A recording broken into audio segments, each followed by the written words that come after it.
If you're ready to talk, we're willing to listen. Well, I really enjoy this program today. Cayman Islands' foremost listeners participation program. May God bless every person.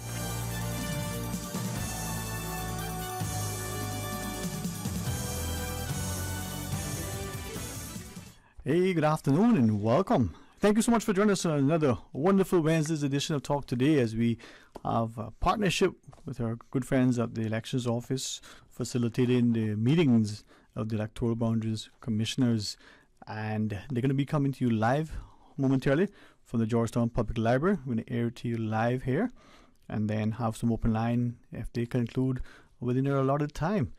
In the meantime, it's your time to join us as we shine. So stay tuned for Talk Today.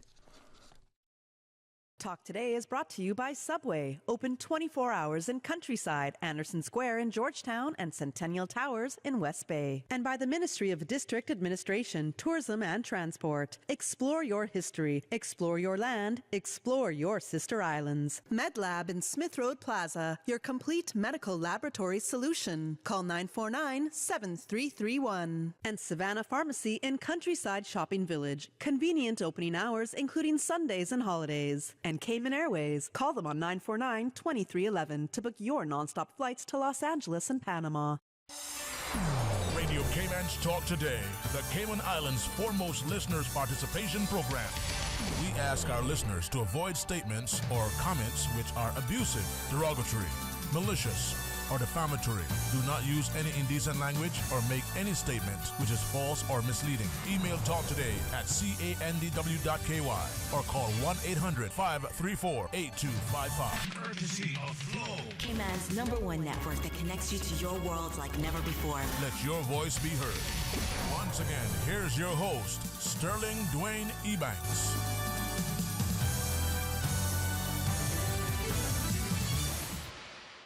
Welcome. Thank you so much for joining us. And we're hoping to be able to facilitate the Electoral Boundaries Commission as the commissioners are live from the Georgetown Public Library. We're going to take the meetings that they're having to you live. So over to our Electoral Boundaries Commission. Good afternoon. Thank you for joining us this afternoon for this public hearing. This is before you see the three of us. We are the Electoral Boundary Commission that is going to be considering adjusting the electoral boundaries that the three of us drew 8 years ago. I'm Dr. Lisa Handley. I am the chairman of the commission. I am a political scientist by training. I used to be a professor. I've retired from that and work for the UN, frequently going around the world doing precisely what we're doing here. And I'm going to have my colleagues now introduce themselves too. I'm Adriana Webb. I'm a turner by training, retired right now. I have been on the commission from the very first one and all of those since that. Dr. McFeel and myself, we provide Dr. Handley with the local knowledge, all the traditions, customs, different things. So we kind of give her the knowledge that she doesn't have about Cayman and try to do our best to draw constituencies that the people feel happy with. Thank you. I'm Steve McPhail, and I'm also an attorney, and this is my second stint with the Boundary Commission. When they asked me to serve, I said, okay, I would gladly serve. The Boundary Commission, of course, you know, is an institution that is in the Constitution, and what it does at this particular one is to now examine the electoral boundaries, which is called a revision, and to make recommendations if there's a revision that we see fit. Okay, first slide. So why are we here? We're here because the Constitution says that within 8 years of the last redrawing of the boundaries, a commission must be established to revisit the boundaries. And here's the actual provision in the Constitution. It says no later than 8 years after the last commission submitted its report. So here we are, revisiting the boundaries. Now, why are we revisiting the boundaries? Every system that has single-member districts revisits the boundaries periodically, and they do so because of population shifts. Next slide, please. Next slide, please. Next slide. Thank you. So, here's the thing. The growth here in the Cayman Islands has been enormous. You can see, when you look at the total population, almost 30% growth from 2010 to 2021. The last census was in 2010, the current census, most recent census in 2021. Can you go back, please? So a lot of the growth has been from non-Caymanians, but you've also had growth among Caymanians. And the reason that we make this distinction is when we draw electoral boundaries, we're actually paying attention only to Caymanians, to potentially eligible voters. And that's why we use the census. We're not using the voter registration list because it's not registered voters.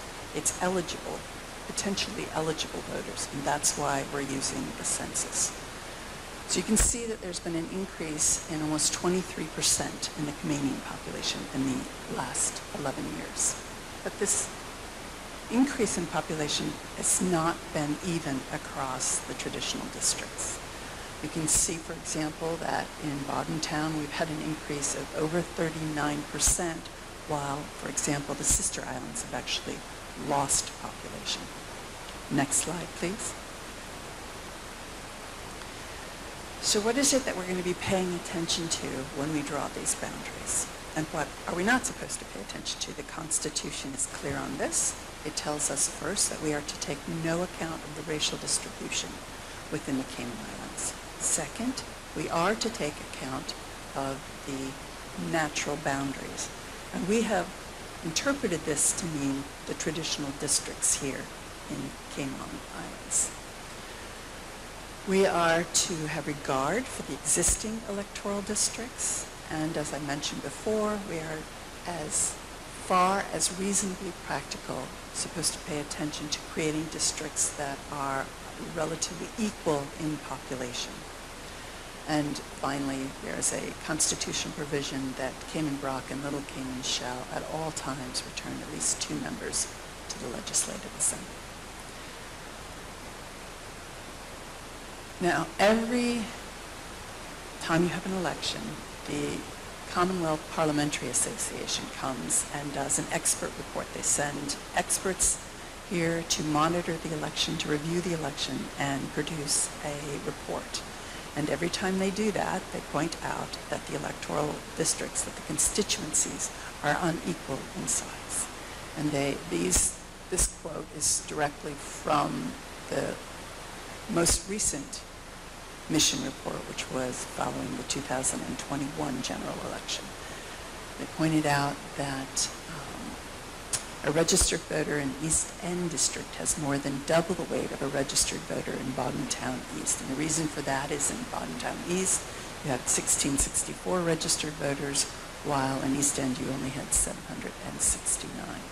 And they recommended, among their recommendations was that you redraw the constituency boundaries so that the deviations of these constituencies are no more than 10%, and in exceptional circumstances, 15%. That's not what we have now, 8 years later. When we drew the districts, in fact, we kept North Side and East End separate, and that's what prompted the recommendation. And now, North Side and East End are still vastly underpopulated. You can see they deviate from the ideal population size by 40% in North Side and 48% in East Side. But we've also got some over and underpopulated districts in, for example, West Bay, Georgetown. And in Bordentown, all of the districts are over the deviation. And the reason for that is that the population in Bordentown is such that it actually merits 5 constituencies, and it only has 4. I'm asking you to move the slides, and I can move them myself. Sorry about that. It was from last night when I had to tell them. Okay. Given the circumstances, the Commission has sat down and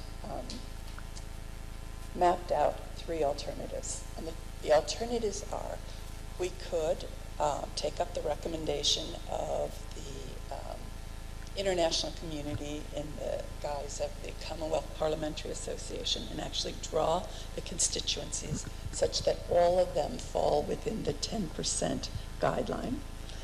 Second, we could make the constituencies more equal in population, but pay attention to the traditional district boundaries so that no constituency crosses a boundary. And finally, we can draw the constituencies in a way that they're more equal in population, but that we ensure that all traditional districts have at least one constituency. This would mean that East End and North Side continue to have each their own constituency. So, regardless of the alternative, the alternatives don't really impact West Bay, the 4 constituencies in West Bay. We can redraw those as a technical exercise relatively simply to fall within the 10% deviation. And the same is true of the 7 constituencies in Georgetown.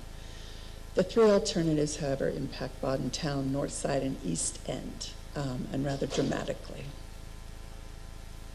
If you were to adopt the alternative 1 and draw all of your constituencies such that they only vary by 10% or less, you would combine North Side and East End into a single constituency.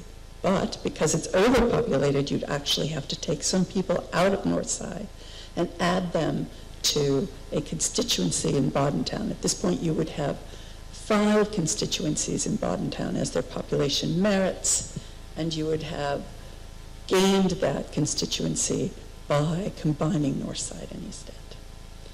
The second alternative is you combine North Side and East End, but you don't take anyone out of North Side, you just let that constituency rest at slightly over 10%. I think it would be a little over 11%, which would still fall under the 15%, but North Side and East End would be combined into a single constituency, and you would take the extra constituency and move it to Bodden Town. In alternative 3, you would actually first make sure that each traditional district has a constituency, so that North Side and East End both have constituencies. But that would mean that Bodden Town only has 4 constituencies, and they would all be overpopulated, well over 10%, in fact, well over 15%, more like 20%. As we've gone around and talked about this, an alternative that has been offered by the audiences that we've been listening to is a 4th alternative that suggests adding a MP, a member of parliament, so that you could keep North Side and East End as individual constituencies, but still grant Bodden Town the 5 constituencies that its population merits. Actually, introducing the idea of a extra MP is sort of, we can't do that just through our report. That would be something that Parliament would have to take up and agree to, but we put that out as an alternative in any case. So these are the alternatives we're grappling with, and what we'd like to hear is what you think of these alternatives and why you accept some or reject some. And what I'd like to do now is open this to the floor for any comments or questions.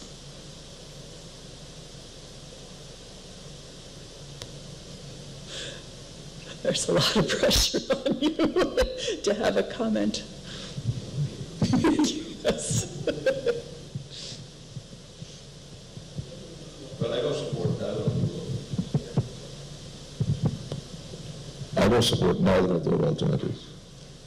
I don't believe that there is inherent principle in democracy that constituencies have to be equal or limited to this 10% variation. I believe that when we went to single member constituencies, it was socially disruptive in many ways. Families who live across the street growing up in a different constituency, etc. I see no reason to disturb that now. And certainly the idea of East End merging with Northside is off the table. I think it happened. Because I found it very interesting that you're comparing East End and Northside with Bottom, Georgetown, and West Bay, and not with Kimmerbag, Little Cayman, who have 2 seats guaranteed in terms of the number of voters. Because if you compare it to them, we're fine, right? But if we want to talk about protecting our democracy, we need to go beyond this gerrymandering for numerical purposes only. And I don't subscribe to this theory that somebody in Northside has more voting power than somebody in Bottom because there are more votes in that district. We all have one vote, which is what I fought for from 1972, was to have equality of voting. Right? Each person has one vote, and Northside had one vote, and somebody in Georgetown had 6 votes.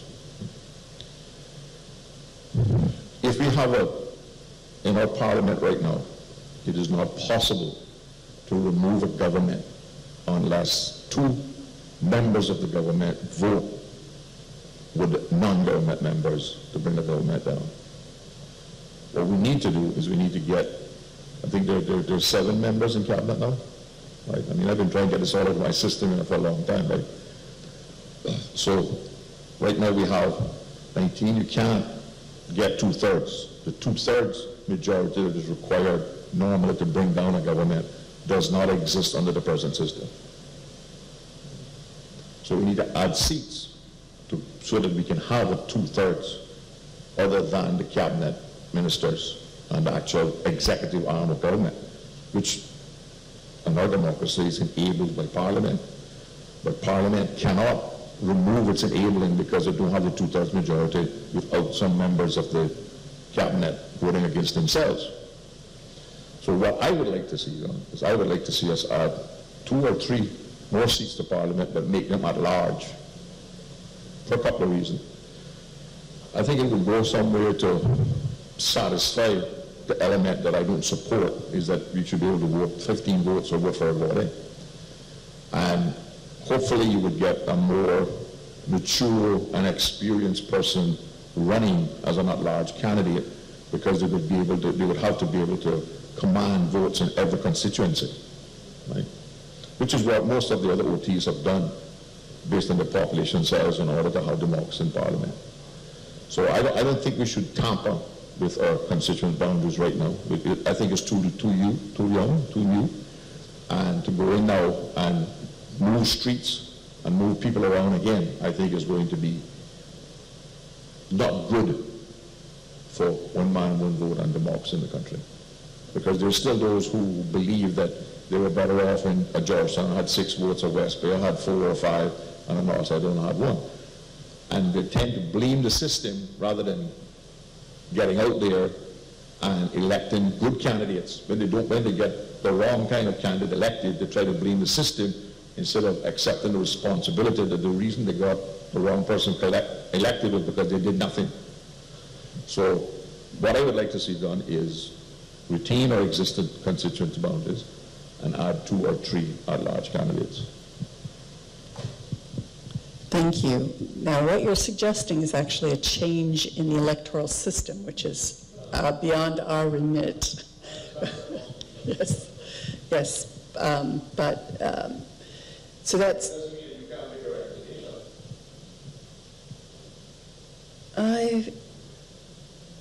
I think that what will happen is we will certainly indicate what we heard at the public hearings, but we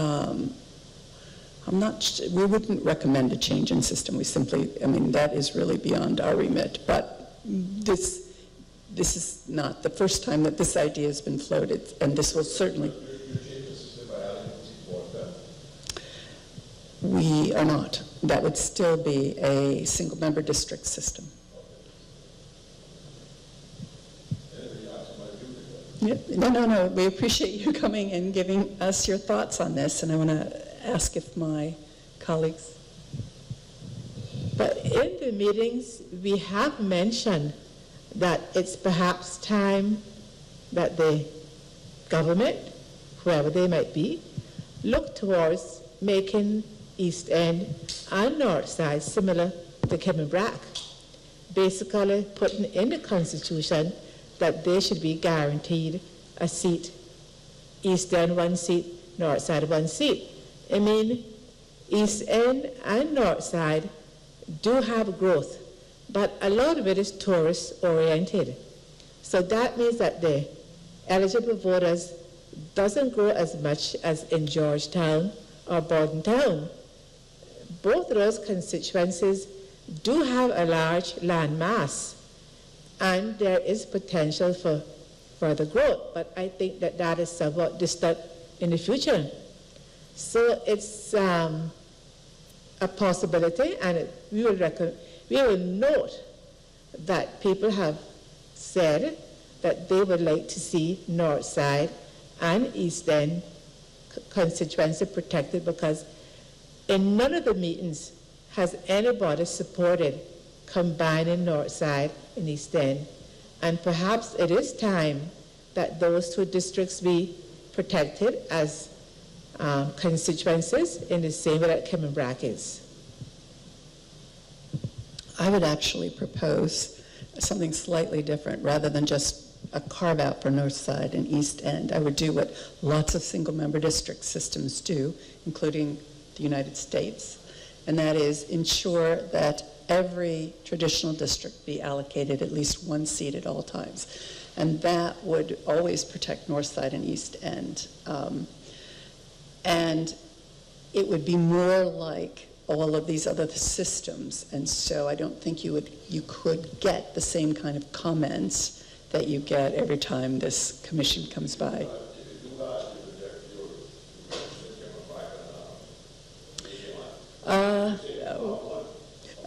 Well, I think they probably should, but that's a different question. Do they get two and everything else get just one, or do you guarantee everybody just one? I think you wanted to say something. Mr. Miller, when the question arises in any of the meetings about additional seats in the Parliament, one of the material arguments against that is that has not to do with whether or not it's going to maintain and sustain democracy. The argument is always, well, it's going to cost too much, because a lot of people believe that the salary of parliamentarians now are very, very high, and that they don't do a lot for it. I mean, which is not so. But I would like to hear your answer, whether or not how you would defend that proposition if it ever arises about adding two more seats. Is it going to cost? Is it going to cost more? Yeah, but at what price do we want democracy? Right? And the idea that parliamentarians are so overpaid is preposterous. It is the constituents who are allowing their representatives to be overpaid because they're not demanding the service that they should be providing them. They're supposed to be in the constituents' offices, etc. All this is all taken care of in the rules of Parliament and everything else. So the argument about the cost is usually by people who have other reasons not to want democracy to be secured. And it's usually perpetrated by what I call those evil forces behind our political front. And like I said, I'm not concerned about the cost. I don't think the cost is in the scheme of things is going to be that great. And I think the ability to preserve our democracy and defend our democracy and the Parliament reflects a proper democracy is far more important than what you're talking about on maybe $200,000 for two more seats. out of $1 billion a year budget. Totally relevant. And the question about, of course you know that it's not our mandate as to whether or not seats are added, and it's not our mandate as to whether or not Northside and East End are protected in the Constitution, similar to Cayman Brac and Little Cayman. So how would you go about that then? How would you go about advocating that? If that's the solution, that seems to be, as far as people are concerned, the solution to some of the problems that we're having now with the rise in population going east. Well, if perchance you happen to make the recommendation to combine Eastern and North Side, I can promise you that people like me will lead the charge against it and then make the appeal and put the pressure on a politician to give us the protection in the Constitution. But as long as as long as we're okay, nobody's going to go there and try to get a constitutional change to protect us. But if you try to take it away, I can promise you that I will stir up the people on the North Side, and we'll blockade Georgetown if we have to. And at that stage, we will then demand that we be given the same protection in the Constitution as Cayman Brac and Little Cayman. Because like I said earlier, I don't subscribe to this thing that because there are 16 voters in 1,600 voters in a constituency and there's only 800 in North Side, that somebody in North Side has twice the voting power as the person over there. Each one will still have one vote.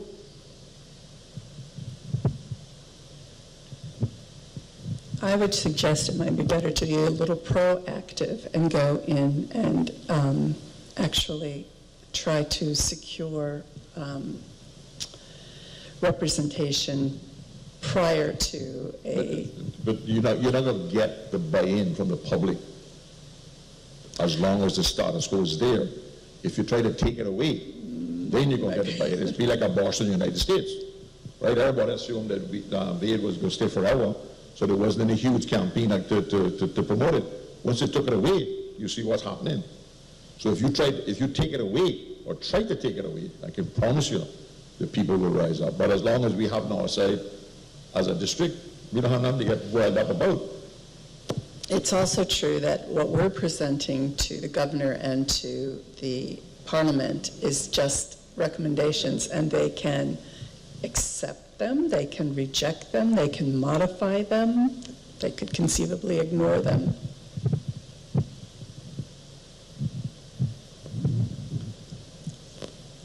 Does anybody else have any comments?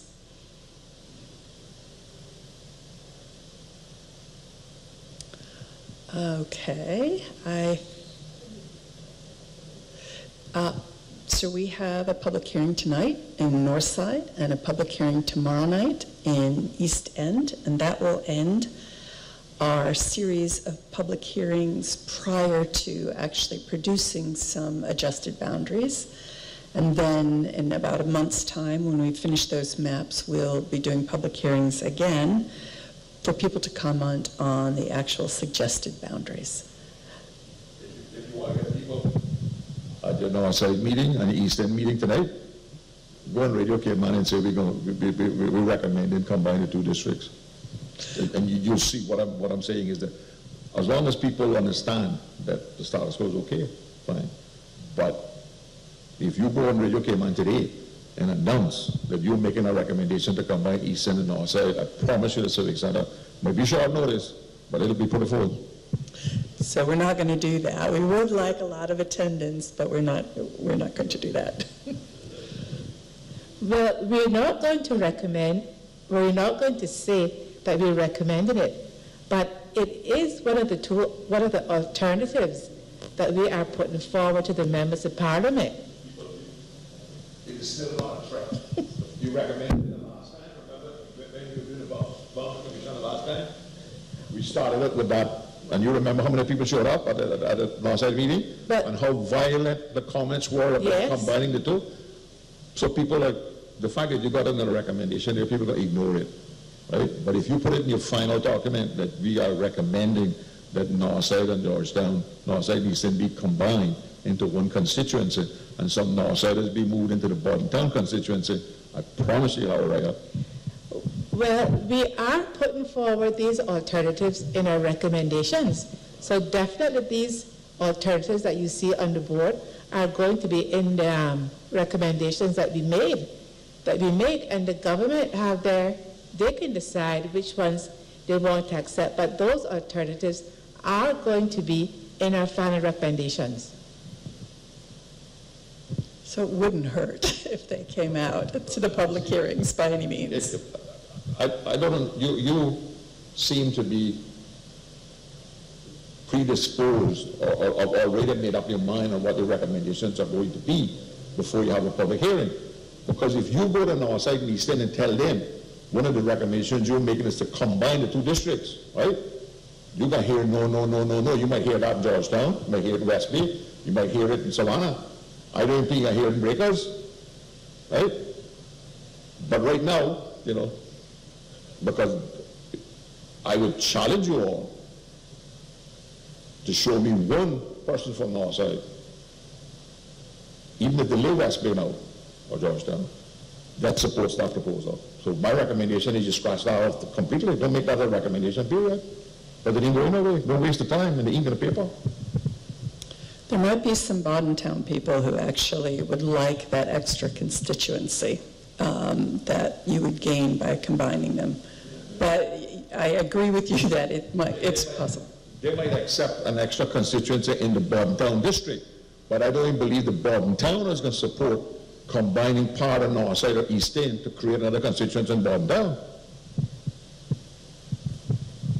I think that it was accept. It did. If you got that at a meeting in Bordentown, that was from what I call newbies, newcomers, just get starters.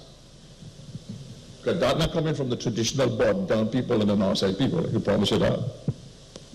I can't tell. Okay. Well, for us to comply with international standards or recommendations, it is one of the alternatives that we have to put forward.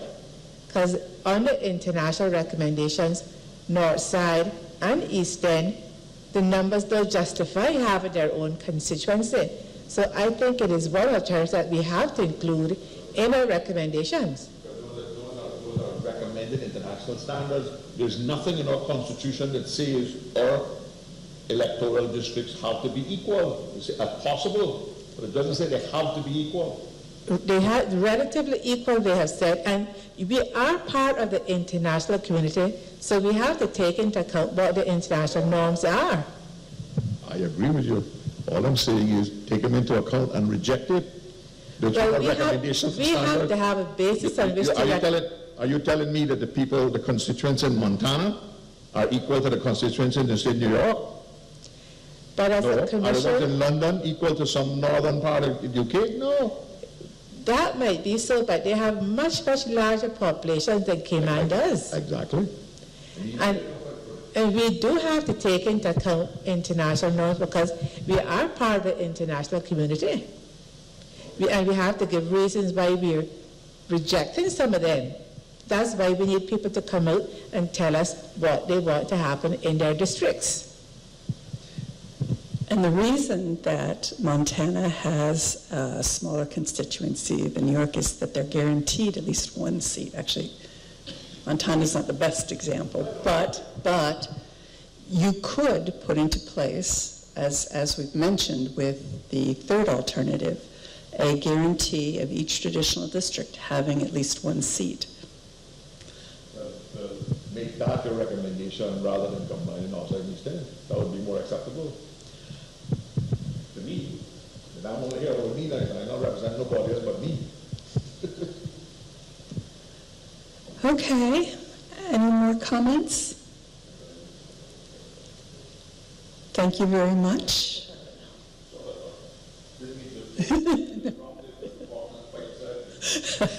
Okay, thank you very much.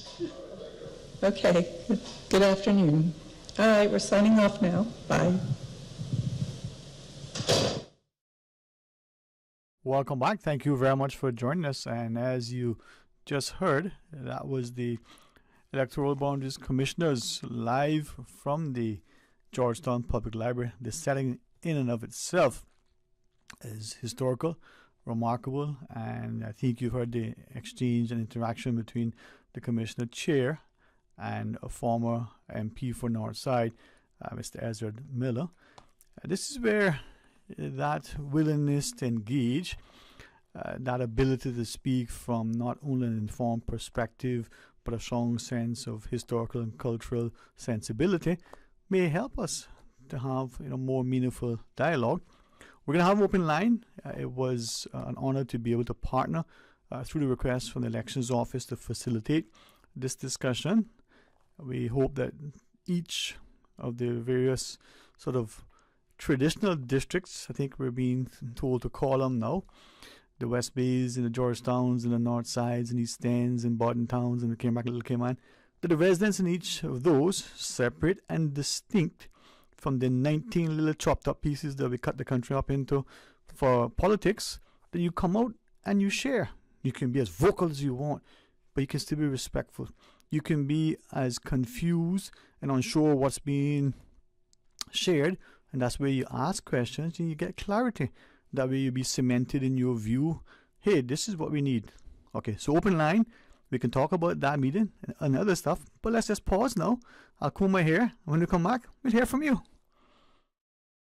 Have you recently quit smoking? Are you having trouble fighting the urge? Circle of Love Women's Ministry is celebrating 10 years of impacting the children of the Cayman Islands, and we're so excited about our Child Month celebration. Our goal has always been to empower and uplift the children in our community, and we're proud to say that we've achieved that over the years. But none of this would have been possible without the incredible support of our community partners. The Ministry of Innovation and Social Development, Ministry of Education, Motif Media, Burger King, Persona Events, Crichton Properties, MJ Party Rentals, Caliente Productions, Mitchell's Trucking, and the exceptional staff at SEMA and CNB. Thank you, sponsors, for investing in the children of the Cayman Islands. If you'd like to become a community partner, contact Shanda Hunter at 922-3229. You deserve a unique vacation this year, one with easy non-stop flights from Cayman. Cayman Airways offers more non-stop flights to and from the Cayman Islands than any other airline. Now you can add Panama and Los Angeles to your travel bucket list. Skip the hassle of connecting flights. Panama is just a 2-hour non-stop flight from Cayman. And Los Angeles? Get there in less than 5 hours non-stop aboard Cayman Airways. Call 949-2311 or visit CaymanAirways.com to book your Los Angeles or Panama getaway today. For medical lab services in Cayman, go straight to MedLab. For a full range of medical services, pleasant, clean and comfortable environment, no long lines and affordable fees, visit MedLab at the Smith Road Plaza. Open Monday to Friday, 8:30 a.m. to 5 p.m. and half day on Saturdays. Call 949-7331 to make your appointment. For medical lab services in Cayman, MedLab. Wouldn't it have been grand if you had purchased land 30 years ago? It may not be 2020, but a perfect vision has never been more clear. Cayman Brac and Little Cayman, poised for growth with an eye on the future. Your land, your history, your future. Discover all that our sister islands have to offer. Can you imagine your home completely organized? At Brand Source Custom Closets, we can. We specialize in designing and building custom closets and storage units for any room in your home, including the garage. With tailored designs and custom LED lighting solutions to fit your lifestyle and budget. Our Custom Closets expert is committed to enhancing the value of your home with a solution that is uniquely yours. Visit our showroom or call 623-6774 to schedule a no-obligation appointment with our design expert. Brand Source Custom Closets, 209 Dorsey Drive, Industrial Park. CUC Advisory. Customers are advised of a scheduled outage on Sunday, May 28th between 8:30 a.m. and 4 p.m. for a portion of Shedden Road from the junction with North Sound Road to the Mango Tree Restaurant, including Printer Way and Archive Lane. For more information, please contact CUC's customer service team at 949-5200 or email service@cuc.ky. Are you tired of waiting in long lines at the pharmacy just to fill a prescription? If what, child, let me tell you. Well, now you can save time and money with ValueMed's online prescription service. Visit ValueMed's new website, valrx.com, and click the Refill Subscriptions button. Fill in your information and choose your preferred pickup location. Or email your prescription refills for ValueMed Walkers Road at rx-wr@valrx.com, and for ValueMed in Boddentown, email rx-bt@valrx.com. Say goodbye to the hassle of waiting in lines and hello to the convenience of online prescriptions with ValueMed Pharmacy. Visit valrx.com to place your orders today. The University College of the Cayman Islands, UCCI, invites the community to the Rezimbid TVET Career Fair and Symposium happening Thursday, that's tomorrow, May 25, taking place at the UCCI Sir Vassal Johnson Hall. The Career Fair will begin at 9 a.m. until 3 p.m. The Symposium starts at 5 p.m. until 7:30 p.m. The Cayman Islands is poised to become a more self-sufficient country, and to achieve this, the workforce must comprise highly skilled individuals. This is a great opportunity for prospective practitioners, students, parents, employees, and employers to interact. The UCCI Rezimbid TVET Career Fair and Symposium happening tomorrow, Thursday, May 25, taking place at the UCCI Sir Vassal Johnson Hall. Barry's Golden Jerk, the Cayman Brac sensation, ranked the #1 restaurant in Cayman Brac by TripAdvisor and home of the authentic jerk. Barry's Golden Jerk, serving large portions of the best jerk chicken and pork. Open Wednesday, Friday, and Saturday near the airport, or call 917-6713. Barry's Golden Jerk. It's simply better. District to district, moving through the waters to Cayman Brac and Little Cayman. Your station, your voice. All things Cayman, one radio, many people. This is home. Radio Cayman in the Cayman Islands. Today's biggest news. Radio Cayman. Your voice, your choice. Local, regional, international. This is headlines from Radio Cayman's newsroom. Today's biggest news. The headline news is brought to you by Health Services Authority. With your latest headlines, I'm Felicia Rankin-Zollins. The Cayman Islands will host the upcoming Caribbean Customs Law Enforcement Council 45th Conference from June 7th until the 9th. CCLEC is a regional organization that promotes cooperation among customs and law enforcement agencies in the Caribbean region. The CCLEC 45th Conference will be held at the Westin Grand Cayman 7 Mile Beach Resort and Spa in Grand Cayman. Visit cbc.gov.ky for more information. In international news, a paralyzed man has been able to walk simply by thinking about it, thanks to electronic brain implants. A medical first, he says, has changed his life.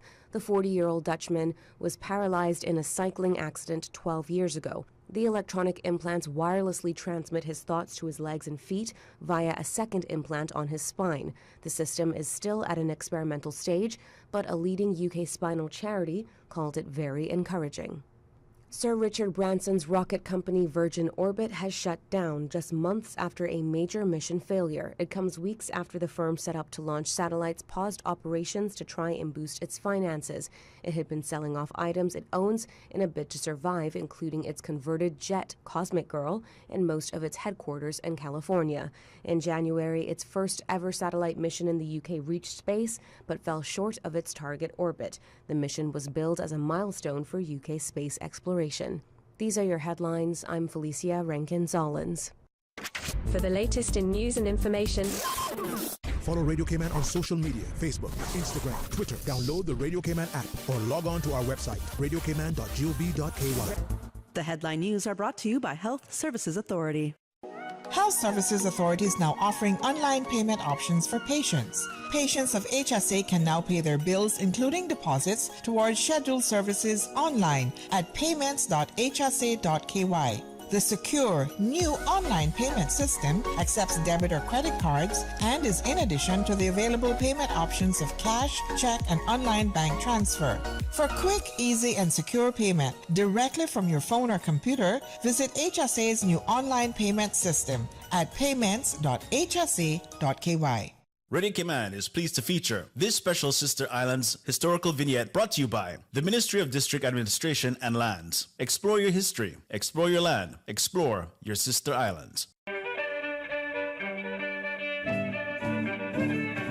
Hinton Roxroy Connolly was born in Creek, Cayman Brac on 9th of September 1937. Fondly known as Big H to his family and friends, both a sailor and electrical technician with 5 years at sea and 29 years with cable and wireless, in January 1960, Big H married Cicely Dilbert of Creek, Cayman Brac and had 5 sons. In October 1976, he was united in his second marriage to Francine Porter of Spot Bay, Cayman Brac, and they had 1 daughter. Big H was a part of the band Eddie and the Beach Boys, and in August 1977 traveled to New York, where he recorded and published his album A Quick Drink by the Pool Bar.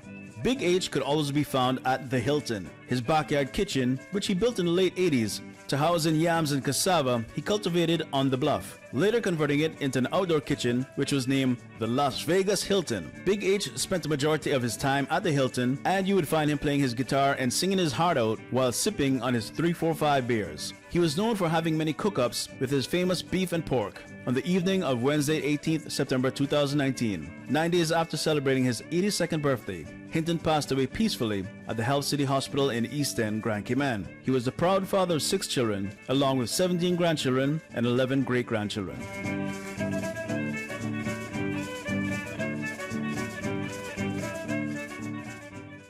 Radio Cayman is pleased to feature this special Sister Islands historical vignette brought to you by the Ministry of District Administration and Lands. Explore your history, explore your land, explore your Sister Islands. Explore your history, explore your land, explore your Sister Islands, the ultimate staycation experience. Your culture, your freedom, the land that time forgot isn't gone. It's your Sister Islands. Discover all that our Sister Islands have to offer. Are you kidding me? Hey girl, what's wrong? My eyeliner foundation just ran out and I have to leave Savannah in 15 minutes. That's easy. Just stop at Savannah Pharmacy. That's where I get all of my makeup, and for a great price too. Really? Really, girl. Where are you going? To Savannah Pharmacy, duh. Wait, I'm coming too. Ran out of my favorite nail polish. Savannah Pharmacy in Countryside Shopping Village provides you with more than just prescriptions. Savannah Pharmacy is just around the corner with everything you need and the hours you need it. Visit us today for fast, efficient, and professional service. We are here as a team to assist you while taking care of your health. Call us today at 946-3336. Cayman Art Week brings you 5 days of art events and exhibitions from Tuesday the 30th of May to Saturday the 3rd of June, all free and open to the public. Visit galleries and studios anytime throughout the week, or hop on one of the buses running guided tours around a different district each night. Don't miss this chance to explore Cayman's local art scene. Meet some of the artists or buy some art of your own. Check out what's happening each day, where the party's at, and how to catch a bus tour by visiting CaymanArtWeek.com. Talk today. But I do have some questions. Talk today. Cayman Islands' foremost listeners participation program. Talk today. Because there are more questions than answers. What the public is saying. Waiting to take your calls right now. Sterling Dwayne Ebanks. Hey, good afternoon and welcome. Thank you for joining us. It is now open line, and again, hoping that you were able, whether in person, but certainly spend a few minutes to join us on the radio to listen to the president from the Electoral Boundaries Commissioners and to be able to attend their respective meetings in our districts. Now it's open line, and let's chat about some of the things that they said. Let's talk about the political landscape, and let's not do it just under the mango tree or in our backyards, or if you're like some of us, whether it's like a tree in West Bay or some parts of the Brac where we congregate. Hey, let's talk about it. Let's be civic minded. Let's be community conscious. Let's be, as they say, Cayman centric, and look at what's good for the Cayman Islands. Recognizing that the changes are afoot. Are we driving them, or are they driving us out? In the sense that we're no longer making time for each other, dedicating our efforts and energies to not only celebrating and showcasing who we are, but ensuring that successive generations have a place that they can be equally proud of. So let's open line 949-8037, 949-6990.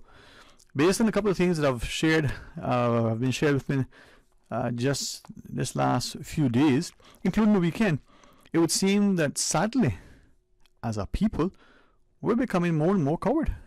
And I don't say that lightly, and I certainly don't say that to offend you, but if we are offended by it, we should be.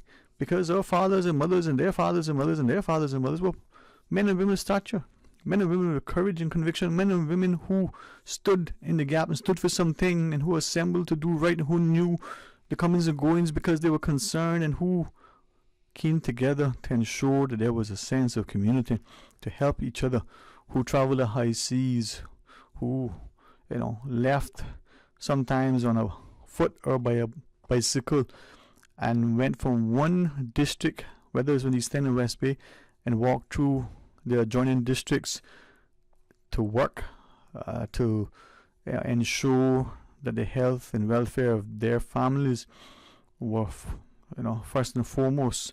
And then they made the trek back. And to think about it, that may have taken a couple of days. Some will recall stories from our forefathers of walking into the districts, working, and then returning on the weekend to see the family. Now, that may be hard for us to grasp in today's environment where, in little or no effort, we can move from one island to the next. But think back to not long ago. And it's probably challenging for us to even think back 20 years, much less, 50. But this was the service and the sacrifice, the commitment, the diligence, the dedication, the dogged determination of our parents and their parents. And yet we enjoy the comforts because of their service and sacrifice. And what are we going to do to preserve that, to inculcate that ethos, and to ensure that as we age, God's willing, but also as our children come of age, that they'll have a Cayman that they can be a part of, that they can feel ownership and have a vested interest. Well, evil prevails when good men do nothing, they say. Well, is that what's happening? So, call and share your thoughts. And let's stop being afraid of our shadows. Let's stop being afraid of the boogeyman. Let's stop being afraid of the person who's been appointed or elected. Because if we are truly of a Christian ethos, if we are truly people who are spiritually grounded, who have a sense of compassion and humanity, who exhibit great humility, who strive for honor and integrity, then we should be civil and respectful and responsible in all of our endeavors. So, take me to task if you want. 949-8037, 1-800-534-TALK, or join alongside me and find that you not only have comfort in a friend, but you have someone who stands toe to toe and help you to fight the boogeyman.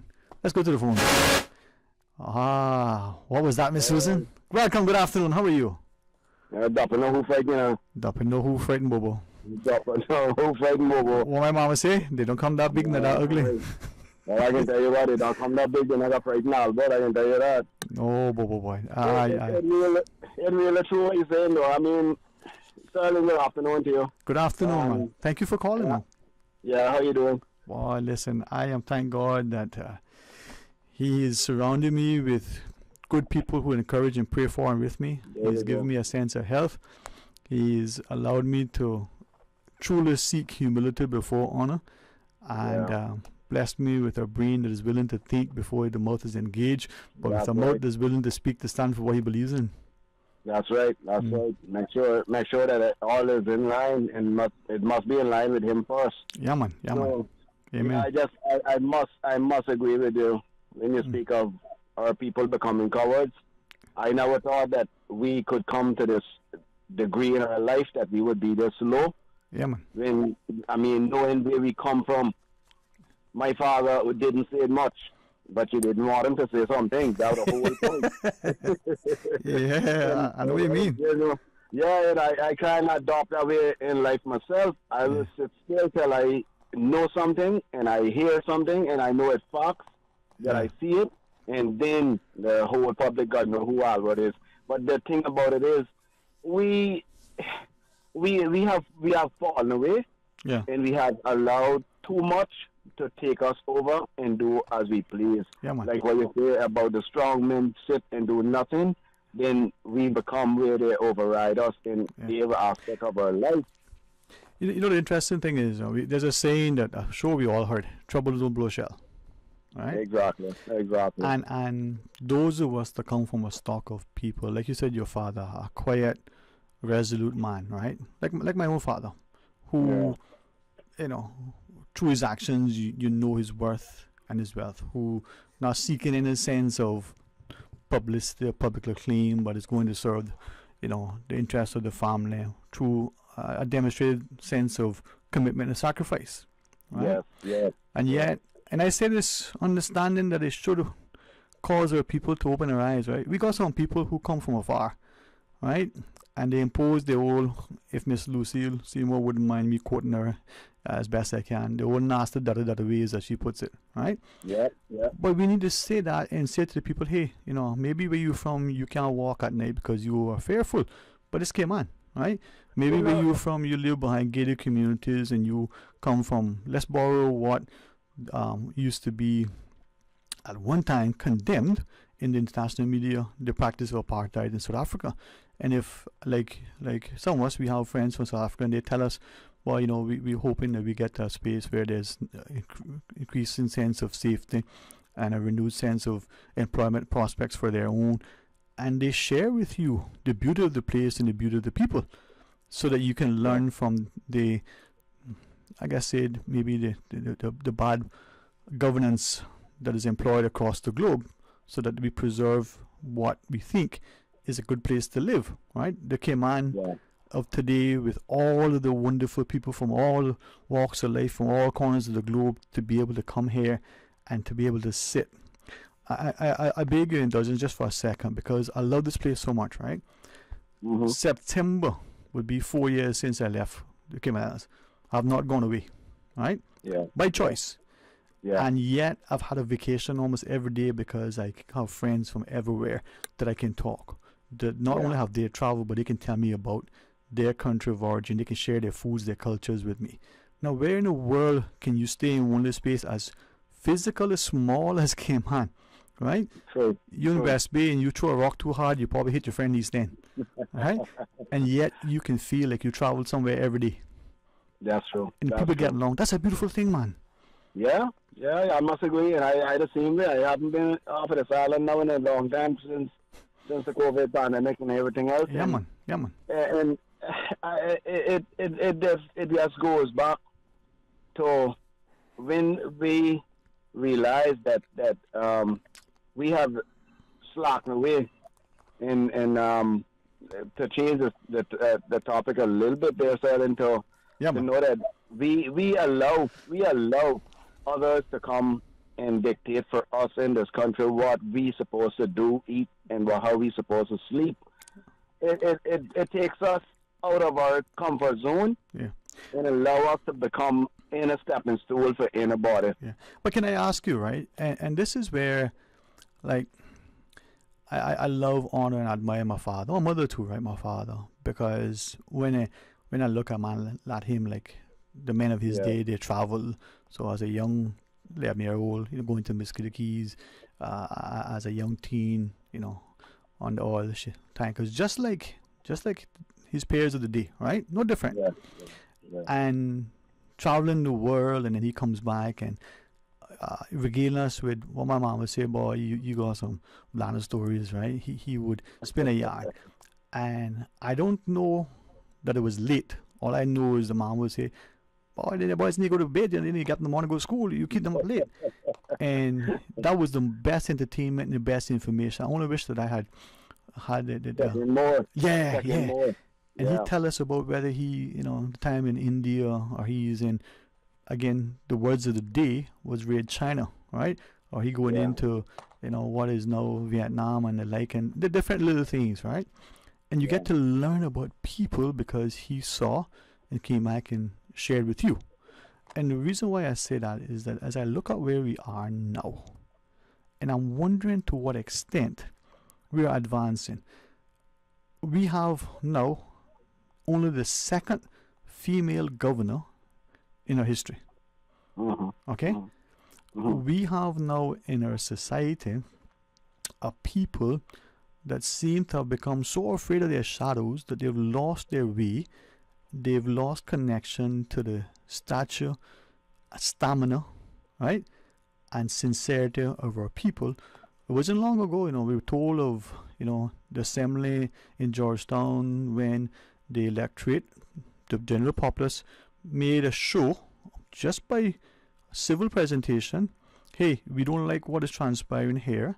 Not unlike when the women assembled for their right to vote. Not unlike when the parliamentarians of the 60s said, we don't want to beat this drum and go in that direction because that's not good for us. Not unlike, right, those sort of demonstration of civility, sincerity, and preservation of democracy, 1831 or 1961. But look at what happened in 2021. Presumably, voters said, but we voted you and you because we thought you were doing this, now you're doing that. And yet we had some people comment, oh, this is civil disobedience. No, that's democracy at work, Bobo. Yeah, true. Just a thought. So, and you know what bothers me so bad, Sterling? Mm-hmm. With this problem with government, where we have our majority of the people that work for government in these three islands, and we have a law or the rules laid out where the people that work for government can't voice their opinion, but then at the end of the day, those same people that work for government that can't voice their opinion, those same legislators that make these laws up and come up with all this rubbish, they're going to ask the people to vote for them to voice their opinion, that they can't voice their opinion, but yet they can ask them to vote for them, to put them in. And at the end of the day, my God, like what an old man I say, as far as he's concerned, we not got no politicians, because, when you listen to a man like Ezra, Mr. Miller, when you listen to a man like Arden McLean, those strong back men of Grand Cayman, especially, because we don't got very much of them up here. We don't got very much. Those are the kind of people that will hold up and chop down. It doesn't matter who come in to try to make sure that the way that our country is supposed to be kept, they stand strong for that, and they got hold strong. No matter who come in, no matter how tall, like Warden talk about, the shorter the governors get, the worse it is. It don't matter how tall and how short they is. Them kind of people stand up for the people of this country. But when we drop down, Sterling, and we expect someone to pick us up, who got pick us up here? Who got pick us up in these Cayman Islands, Sterling? One politicians, we put them there, and they disappear. They don't know who he is. Yeah. But as I listen to you, right, we might justify that if you work for government, if you're a public servant, that you need to be mindful of your public comments, right? People would say, well, if you work for a particular company, public or private or attached to an organization, be careful of your comments. Just like if you wear a school uniform, you reflect, your behavior reflects, the institution. But what if just as a question, what if in the private sector employees are being told by their private sector employers, hey, look, we don't want you saying anything public, writing anything, calling talk shows, participating in anything unless we approve it, because we fearful of this, or we don't be seen as supporting that or opposing that. Now, again, not talking about people inciting violence or encouraging a kind of civil disobedience, right? Some would say that that's necessary, but I'm going to say for now, leave that be.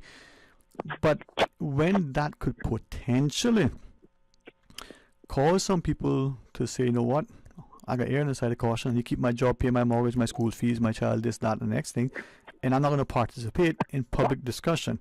I won't volunteer for this thing unless it's safe, and I'm not going to get involved with the so-called politics.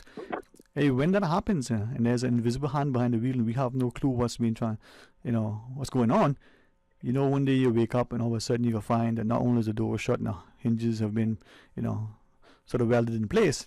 You're going to find that there's no exit, there's no food in the room, and the oxygen is being deliberately sucked out. Yeah. But, when you compare the two of a private sector and government, the laws should be written across the board that private sector employees can't actually say anything wrong about the government. But the employees that work for government, the majority, like I say, the population work for the government, especially, let's say, here on the block. And the thing about it, if the people here, if we had to rely on the private sector here on the block for them to voice their opinions against the government, do you know what a percentage is of those voicing the opinions compared to those that working in government?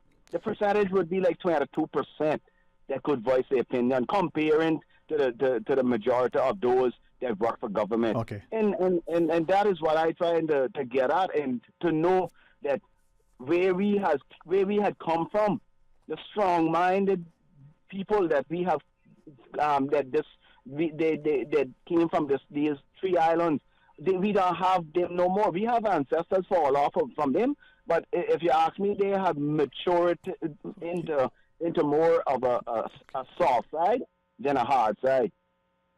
And it doesn't add up in my book the way that people come and they treat us and we sit down, we accept. We should not be able to just take anything that people come here and imply to impale on us, and we must swallow the pill. I don't understand when the government gonna allow the Cayman people to stand up and rise. I don't understand how it is we gonna stand up and rise. We shouldn't be waiting for the government to allow the people. We shouldn't be waiting for the private sector employer. I'll be mindful because I don't want to speak as if it's, from a position of being dogmatic. But take the example that you're working in a particular place where it's one major employer in a small town, and just about everybody's employed by the employer. You may get a perception from the movies that we see that you're careful what you say about the employee and the employee doing something bad, right? The mining company in the old town, the company that's doing this and that. But if something's wrong with what is happening and the people say nothing, do nothing, by their acquiescence, right, their silence, they're going along with it. They're as complicit, right? So we need courage. Yeah, I mean, I can understand your side from where you're coming from. I'm a free agent. So I can speak my mind. They can't touch me. But let me give you a simple example. Here on the block, years ago, a couple of years back, they had started, the foreigners that come in here had started this rubbish, this foolishness, I call it, with taking these big old boulders. I even hear they do it in Grand Cayman now, taking these big boulders and putting on the side of the road for their protection for their front yards. Now, planning department is a government entity. Why it is that these people do as they please, and the government, the planning, the different departments, nothing can be touched with them. But when we got to go and put down a 3-foot fence, when you look, you see the Department of Planning and every other vehicle come in checking to see if that fence I put down is 3 feet. This is the kind of examples that I'm trying to get the people get across to the people. When we got fall away from what we were and what we are supposed to be, and we turn stagnant as how we are, and soft, and like what you had said, first we become cowards, and I've been saying that. We in this country today we have fallen so afraid of who can do us and what we're going to lose. Listen, this country is getting so bad. The double recession. I don't know what's going to happen in this country with recession, because you hear bank raising fees. How our banks got subdue their fees when you have the rest of the world that have to raise their percentage in their system, but yet you hear the government saying, our banking system will soon come down, it will soon come down. Sterling, let me tell you something, what old people used to say. My father learned it. There's only 2 things that goes on in this on these islands, and that is sunrise and the sunset. That's the only thing that comes up and go down. And I don't want to say nothing more to that. There's more to that, but I gotta leave it as the sun. Nothing else goes up and come down in this country, so nobody can tell me that no banking system that drop their fees. Everything is getting more costly, and then we sit down and we allow people to dictate what we know better, and nobody can speak up. I got numerous amount of people that work for government that comes and asks me, can you topic on this? Can you speak on this regarding on the radio? And I am more than privileged to come and mention it because like I say, I'm a free agent, so I can speak my mind. But why should we have to be sitting down worrying about what is going to happen? We don't have politicians to turn to. We don't have no resources to turn to. So where are we leading? Where are we going? Well, let's ask ourselves, if not now, when? If not us, who? Because maybe it is for us to come together and understand what is, in the best interests of our society in terms of preserving stability, economic, social, and political. Hey, thank you. Thank you. We'll talk to you again soon, all right? Yeah, man, later, bro. Yeah. Okay, Bo. Let's pause, take a short break, and join our other callers when we return. Here at Savannah Pharmacy, our pharmacists do a lot more than just count out your pills and fill prescriptions. They undergo extensive education in the study of how the human body uses and responds to medicine. They have also built up years of experience in real-life counseling on how to take medication safely. Our pharmacists are on the front lines in keeping our society healthy. Don't risk it or hesitate. Contact us or schedule a consultation with one of our pharmacists today. At Savannah Pharmacy, we care about your health. Did you know that you can send money transfers to financial institutions anywhere in Jamaica with JN Money? You mean I can send money straight to my account and cut out the middleman? Yes, that's exactly what I mean. You send your own money to your own account, giving you peace of mind that the money is in your account. JN Money transfers to financial institution is another convenient service offered by JN Money. You can have this done from any JN Money location. Deposit your money straight to your account without the hassle of asking someone to do it for you. JN Money transfers to financial institutions, making life easier. For medical lab services in Cayman, go straight to MedLab. Blood test, x-ray and mammogram, all of that is MedLab. Affordable fees and friendly service, a full professional team. MedLab is always comfortable, MedLab is always clean. For medical lab services in Cayman, MedLab. From boat days to beach gatherings, leave the catering to Subway. Choose from small and large sandwich platters, double meat wrap platters, and top it off with optional cookie platters for dessert. Or ask about our Subway box to go with the option of 6-inch or foot-long sandwich, 1 cookie, and 1 bag of chips. For all occasions and celebrations, let Subway focus on the food so you can focus on the fun. Visit subway.ky for catering options. Subway. Eat fresh. You deserve a unique vacation this year, one with easy non-stop flights from Cayman. Cayman Airways offers more non-stop flights to and from the Cayman Islands than any other airline. Now you can add Panama and Los Angeles to your travel bucket list. Skip the hassle of connecting flights. Panama is just a 2-hour non-stop flight from Cayman. And Los Angeles? Get there in less than 5 hours non-stop aboard Cayman Airways. Call 949-2311 or visit CaymanAirways.com to book your Los Angeles or Panama getaway today. At Doctors Hospital, we know life happens, and usually when you least expect it. So when unexpected medical issues arise, you need quality care close to home. Located in the heart of Georgetown, our accomplished team of physicians and medical staff treat minor urgent conditions such as migraines, chest and abdominal pain, shortness of breath, burns, broken bones, open wounds, and more. 24 hours, 7 days a week with no appointment necessary. Peace of mind is important when life happens. At Doctors Hospital, we're always here just for you. Need to speak to someone? Call 949-6066. Ensuring your walls, ceilings, and floors are properly sealed against air leaks is an important step in lowering your monthly energy bills. Even small gaps around windows, under doors, or around lighting and plumbing fixtures can add up to as much air loss as having an open window. The do-it-yourself energy audits on energy.gov.ky make it easy to find ways to save energy and money in your home or business. Complete an energy audit of your home or business before 31st of May 2023 to be entered into a prize giveaway. Prizes include a $5,000 gift certificate to Home Gas and gift certificates to Cooling Pros, Foam Pros, Costuless, and Foster's. To learn more, visit energy.gov.ky today and follow the National Energy Policy on Facebook and Instagram. Talk today. But I do have some questions. Cayman Islands' foremost listeners participation program. Because there are more questions than answers. What the public is saying. Waiting to take your calls right now. Sterling Dwayne Ebanks.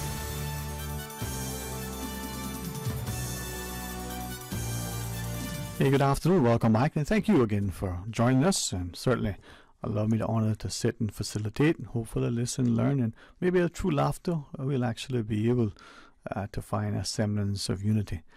Let's go to the phones. Good afternoon. Welcome. Thanks for calling. Yeah, afternoon, Mr. Stern. Hey, good afternoon, man. How are you today? Hi, doing really good. Hope I didn't miss out on too much.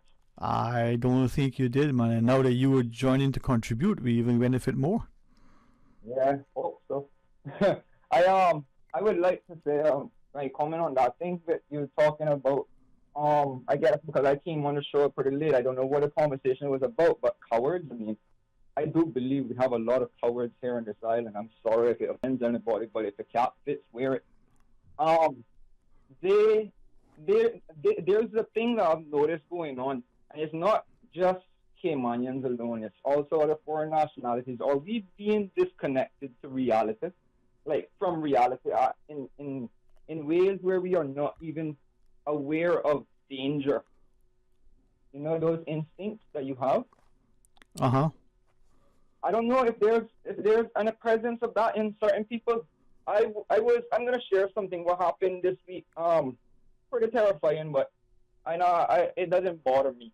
It bothers the person that I feel it for, in my opinion, knowing that they are not aware of their own dangers, right?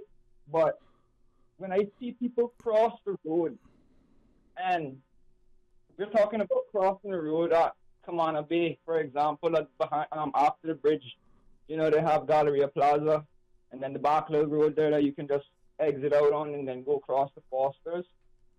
So I've seen someone, like, literally, this is in front of my eyes, can't even make it up. I was with my friend, he'd be my witness.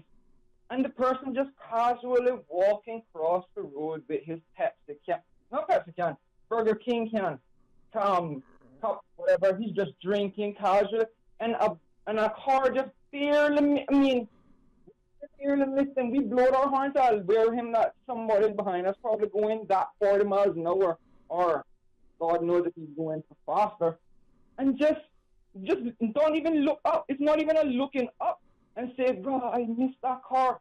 You know, like, what is going on? What is going on here in Cayman? Something is wrong. Yeah, you're there? Yeah, man. Well, as I listen to you, I looking at the message, and just in relation to pedestrians, and one listener says even people on their bicycles, the way they cross the roads and read it, so let's paraphrase it, they seem to believe, again, what this writer is sharing, that they can cross the road, don't have to worry about the traffic, and, you know, not exercising the same level of good judgment relative to the potential injury to themselves, much less to others. So making an appeal to all road users, but in particular cyclists and pedestrians, to, you know, be cautious when they're crossing roadways, and of course I would add drivers likewise. We got other callers, and I don't want to rush you, so you share as you want. I'll get back onto the thing, right, with this cowardness. I mean, I've seen it where, like, if you haven't witnessed like a combat, like, say for example now, self-defense, it's not that bad to face your fears, and a lot of people do not know how to face their fears. I'm not saying that to encourage anybody to fight for anything, or like, you know, like, it's a discipline when you know something and how to avoid certain things. And I don't think there's a lot of those type of things going on in our community. And, you know, I in my opinion, I think that a little bit more engagement into our self-awareness would be better. For this whole entire thing, you know? Yeah, man. Self-awareness and a sense of, you know, integrity. The dangers. Yeah, man. All right, my friend. All right. Talk to you again. Thanks for sharing. Let's take the other caller. Welcome. Good afternoon. Hello. Hi. How are you? I'm good. This is Carrie from the Brack. What's up, Sterling? All right. I can tell you a lot that's up, but for right now, we'll keep it on the wraps. How are you? Yeah, okay. I'm good. I'm good. Hot, very hot up here today, but some breeze and beautiful, beautiful, calm weather. I would ask you, is that any different from any other day on the Brack? Well, we do have our little rough days, but today's beautiful. We've had some pretty good, calm days. Yeah. Thankfully, a lot of people out on their boats that can go. Yeah. But anyhow, I just wanted to raise a couple of things. A couple of callers ago, I think it was, with respect to, people being afraid working in civil service up here in the Brack to speak up. Let me just say this.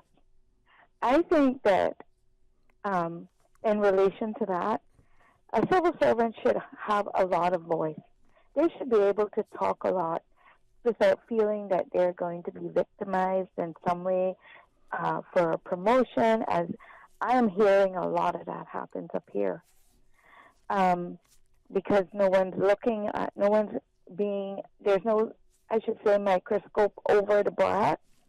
So, some of the management of the Brack is just abusing their powers in a public office. And that's unfair. Very, very unfair. And, I think a civil servant, if you have the power of giving a vote, you should also have the power of voicing your opinion that comes with that vote.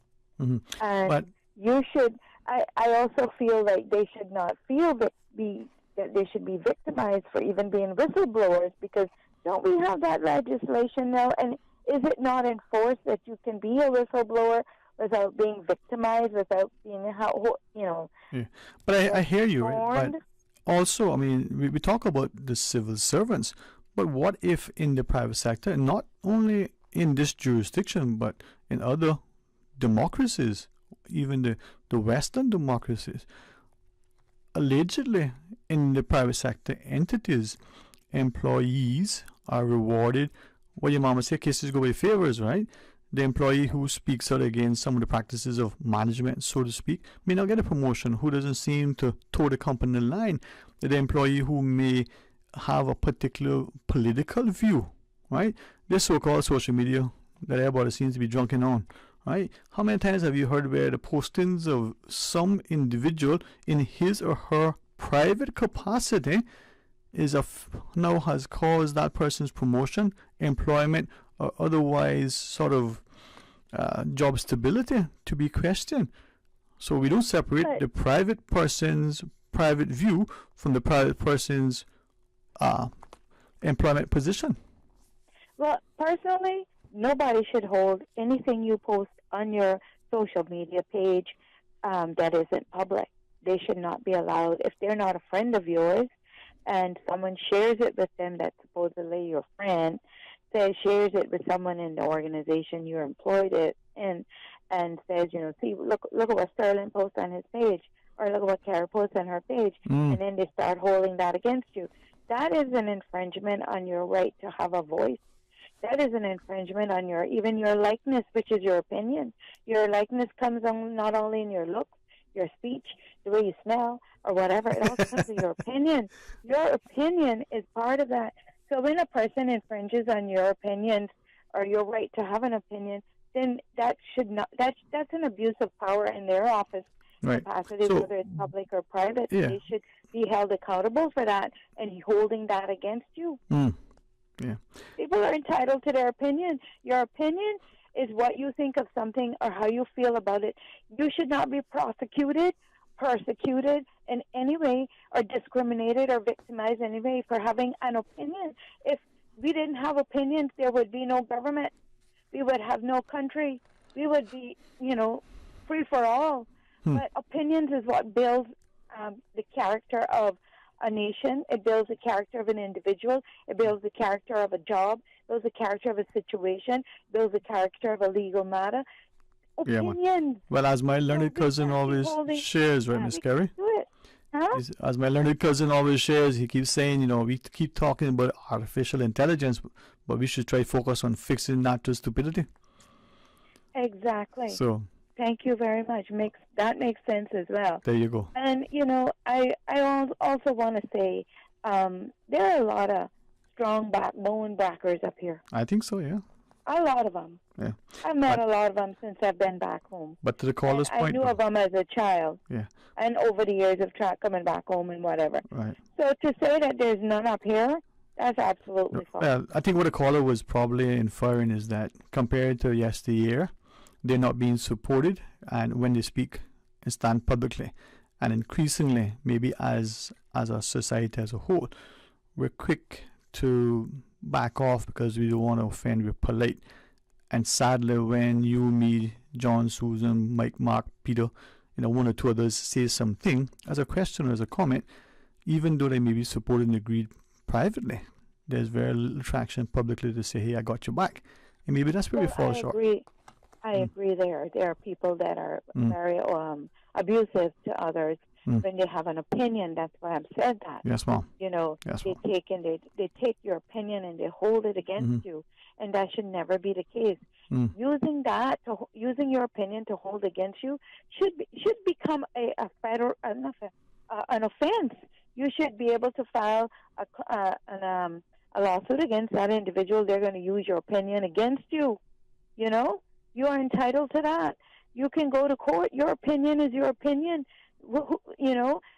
Having that challenged in that way, but that's the cop-out way, and that's the coward way. Or they say that, well, we're going to just, skin up our face at them every time we see you, because I've had my opinions, and I've stated them on my page up here and gone into a particular store where I've had my opinions about the way the staff treat you, and they turn up their face at you. So I said, to hell with all you, I go in Cayman shop now. I don't need to spend my money there supporting your business when you don't accept your customers' opinions. Right. Your customers are who build your business. When they tell you something's wrong with your business, the least you can do is accept it and thank them. Even if you don't agree with them, tell them thanks. That's being a professional. And I have seen that happen up here in the BRAC. I have voiced my opinion to various vendors up here and about situations in their businesses with their staff, and they're being rude and embarrassing, and they don't even acknowledge you. Okay. Well, you know what? They get it, but they don't acknowledge you. Right should trump it might. Miss Carey, thank you for that, Mom. Thank you. You're welcome.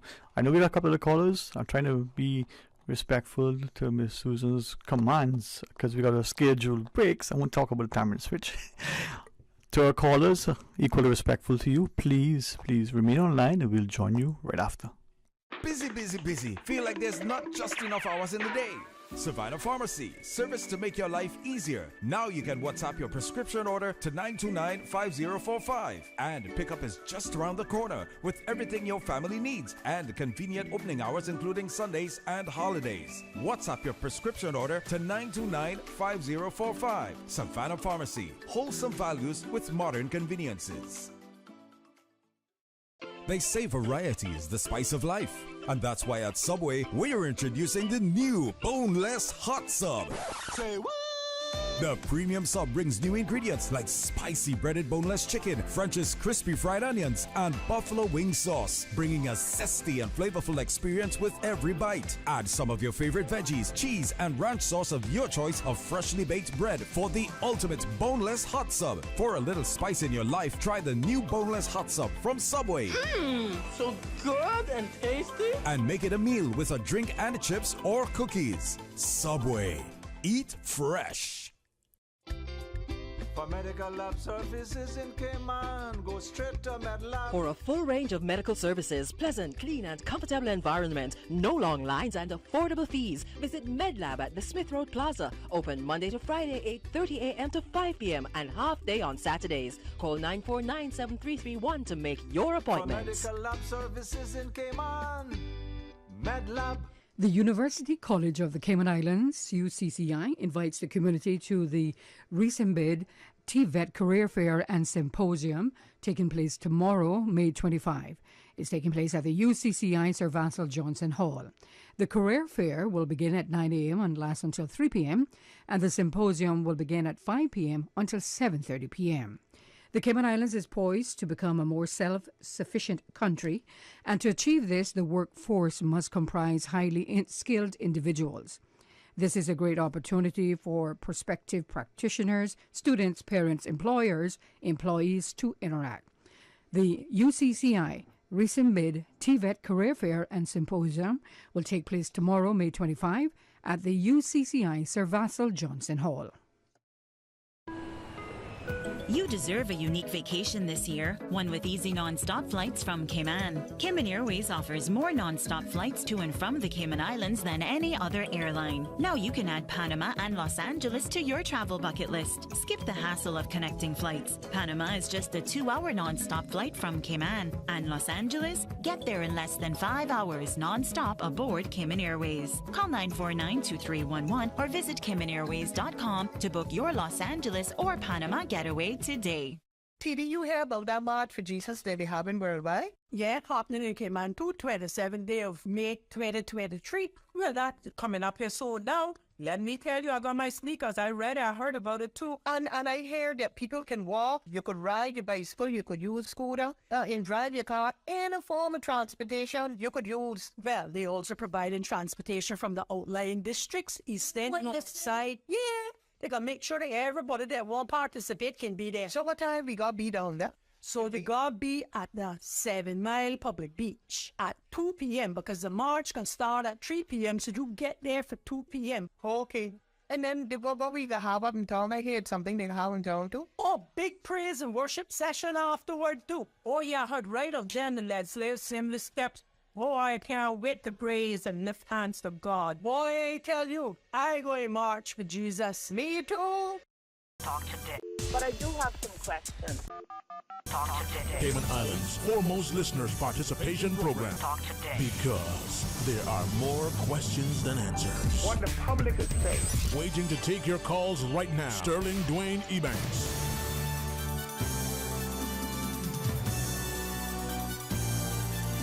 Good afternoon, welcome back. Thanks for joining us. And it is open line. We have a couple of callers. Always honored to listen to what our callers have to share. Good afternoon, welcome. Thanks for calling. Good afternoon. Hey, good afternoon. How are you?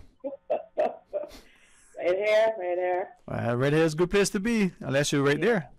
Best place. This is second heaven. I think so too. Yeah. I think so too. This happens to be room.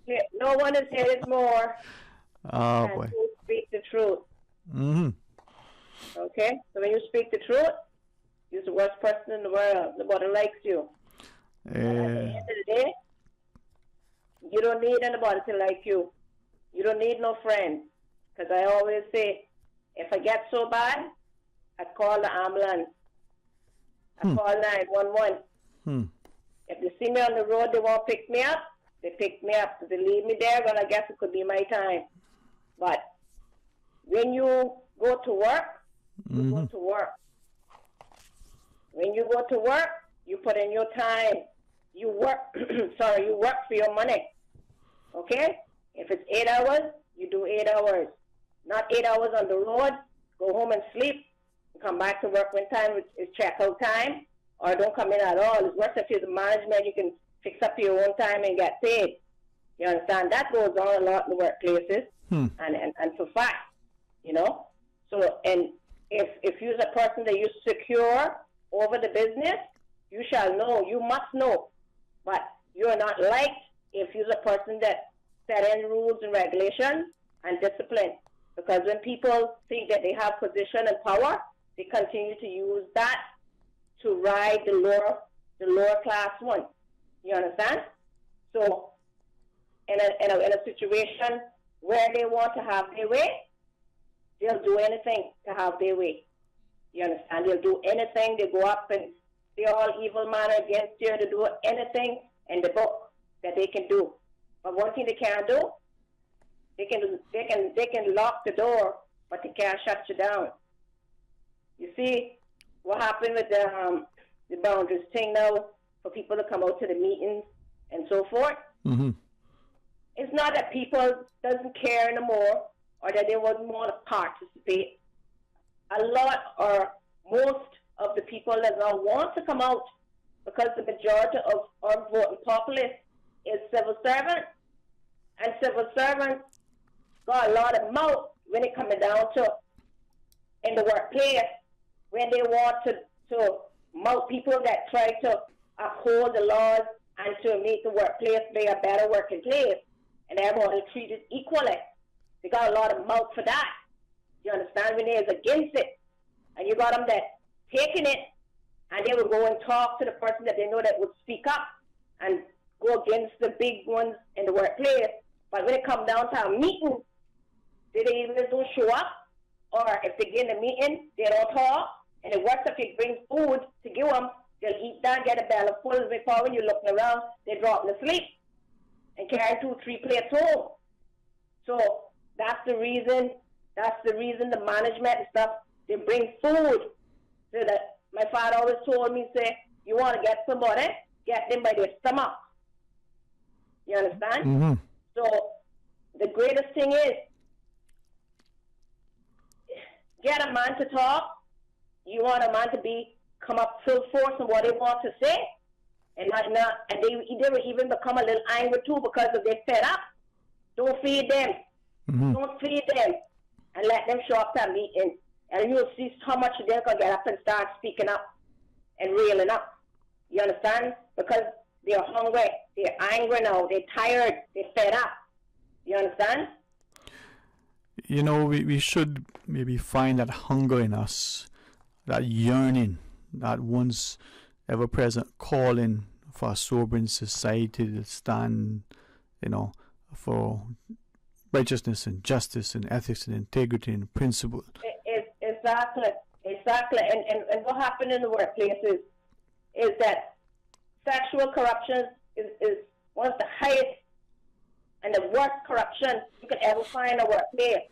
If you know, and if you work in a workplace, automatically, you know when a boss is fooling with somebody, or manager or co-workers is fooling with each other. It's obvious, unless you're blind. You understand? Mm-hmm. And what happens now, when they get a position, if it is a man or a woman, they use that power because they got the boss held. You understand? So when the other workers speak up and want change in the workplace, they use that sexual corruption to hold the system hostage. And when you hold a system hostage, you're holding the workers hostage. Mm-hmm. You understand? And when they say something, it gotta go. Yeah. And some people don't use their brain, and common sense is not too common. And a lot of people don't have that, and they don't have a foresight. So they use what they got between their legs to get what they want. You understand? They use that. So if someone in the system that know that they have the potential and they can do such job or such a position, when you apply for that, you're not going to get that because they know that you is going to stand strong. And when you use a threat to them, you understand, use a big threat to them. So what they would do, they would continue to hold you down in the system, use their power. You know, they'll go to the highest. They'll go way up. They'll go all the way to hold you down in the system. Don't raise your pay. Cut your pay. You can be in the workplace and they're cutting your pay and telling lies when you say you're not there and you're working hard because they don't like you. They want you out of the system. If you're ill, they use your illness against you. You understand? They get so fast and bright and out of order, they'll even call up your doctors and get the doctors against you. That's how far that they can take this corruption when they don't want you in your workplace. Yeah. When they don't want someone in their workplace, they will go to the highest, to the extreme. Uh-huh. You understand? Well, this is... Sorry, go ahead. Yeah. All right. But the reason they do that, because they know they can't handle their job. They can't handle it. And they're not making a change in the workplace. They're going to just put a couple of teams up in the front and make it look like they're doing something. You understand? That, oh, yeah, they're getting things done in this section. They're getting things done in this section. There's not a thing going on like that. Those things should have been done a long time, but they're making it look like, they're doing something. They ain't doing anything. That's a part of just putting it in the front to cover it up. like in a border, you know, you have to look mangoes, right? Or just a border bring you mangoes. Say, okay, this is some mangoes. I bring you for you, and hope you enjoy them. And the mangoes is beautiful at the top, right? And you say, wow, these are nice mangoes. I'm going to get me one baking pan with some water, and I can sit down and eat me a pail full of mangoes. But when you get on the top, 4 or 5 on the top covering, the ones on the bottom, when you look down and grab them up, the rest on the bottom is withered. You can't eat them. Give me a 6 for a 9. The same thing in the system. Yeah. It's so dirty in the system that they put in dressing in the front, over it, covering it. It's just like a book. The front of it is beautiful reading. But when you get inside of it, wow, he'll make you die. You understand? You wouldn't get a laugh out of it. Yeah, man. It's the same thing in the workplace. The workplace is the same. And it's not going to get changed. For change to come, change is supposed to be already here. But for change to come, you got to get rid of those old people that is in the system, that is destroying the system. Okay, you can't take a almond tree, a tall almond tree or any tree, and chop it from the bottom so you can fall on you. You got to start from the top and start chopping so you get right down to the bottom. You understand? And that's the problem. We got to weed out the system, and it takes somebody with the gut and somebody that can get up and stand up and say, enough is enough. But we don't have those type of people, because half of them, when they go in the system, they join the system, who in the system, the other system corrupted, is corrupting them, and then the politicians, when we get them, right, to them, 1 or 2 of them may be kind of, you know what I mean? Yeah. But most of them now, they will, get into the place and have come in the meeting, and they join in with the big man and make the small man look like he just already got everything planned out, so the small man can't say nothing. And if the small man that's talking the truth, they'll shut him down. They take the mic from him. They'll take the mic from him. That's how wicked and that's how corrupted they are. Yeah. Well, I certainly appreciate you sort of laying it out there and sharing it, and maybe, causing some to think about it in a new way. Hey, thank you for sharing that. We do have the news break, and talk to you again sometime. You're smarter than that. You're supposed to be a wax bear. They can't. Sorry. All right. Sorry. Yeah, we do have the news, and when we come back, we got some of the callers. Stay tuned. Today's biggest news. Radio Cayman. Your voice, your choice. Local, regional, international. This is Headlines from Radio Cayman's newsroom. Today's biggest news. Brought to you by Tropical Plaza on Smith Road. With your latest headlines, I'm Felicia Rankin-Zollins. 15 athletes will represent the Cayman Islands in the 2023 Special Olympics World Games, which will be held in Berlin, Germany from June 12th till the 27th. In international news, household debt in Canada is now the highest of any G7 country, according to the data by the country's housing agency. The amount owed by Canadian households is also higher than the country's entire GDP. The Canada Mortgage and Housing Corporation said high home prices are to blame for the ballooning debt. Household debt in the U.S. and the U.K., by comparison, has shrunk in the last 10 years. Singer Tina Turner, whose soul classics and pop hits like The Best and What's Love Got to Do With It made her a superstar, has died at the age of 83. Turner had suffered a number of health issues in recent years, including cancer, a stroke, and kidney failure. She rose to fame alongside husband Ike in the 1960s with songs including Proud Mary and River Deep Mountain High. These are your headlines. I'm Felicia Rankin-Zollins. Today's biggest news. Radio Cayman. Your voice, your choice. Local, regional, international. This is Headlines from Radio Cayman's newsroom. Today's biggest news. Brought to you by Tropical Plaza on Smith Road. Yo, they just don't make things like they used to. I could throw my old Nokia into a brick wall and it would bounce back ringing. Today, seems like electronics are made to break, not work. When the gadgets go down, and they will, check out all about electronics in Tropical Plaza, Smith Road, the modern-day Inspector Gadget. quality professional repair service. All about electronics in Tropical Plaza, Smith Road. Specializing in repair, service, and installation of all electronics. All about electronics in Tropical Plaza, Smith Road. What exactly are the steps in the STEPS 2023 National Health Survey? Step 1 is a questionnaire where you'll be asked about your health behaviors and lifestyle choices. Step 2 involves home measurements like height, weight, and blood pressure. Lastly, Step 3 is a finger prick blood sample for cholesterol and glucose. STEPS 2023 starts on June 3rd. Learn more by logging on to www.gov.ky/steps. Talk today. But I do have some questions. Talk today. Cayman Islands' foremost listeners participation program. Talk today. Because there are more questions than answers. What the public is saying. Waiting to take your calls right now. Sterling Dwayne Ebanks.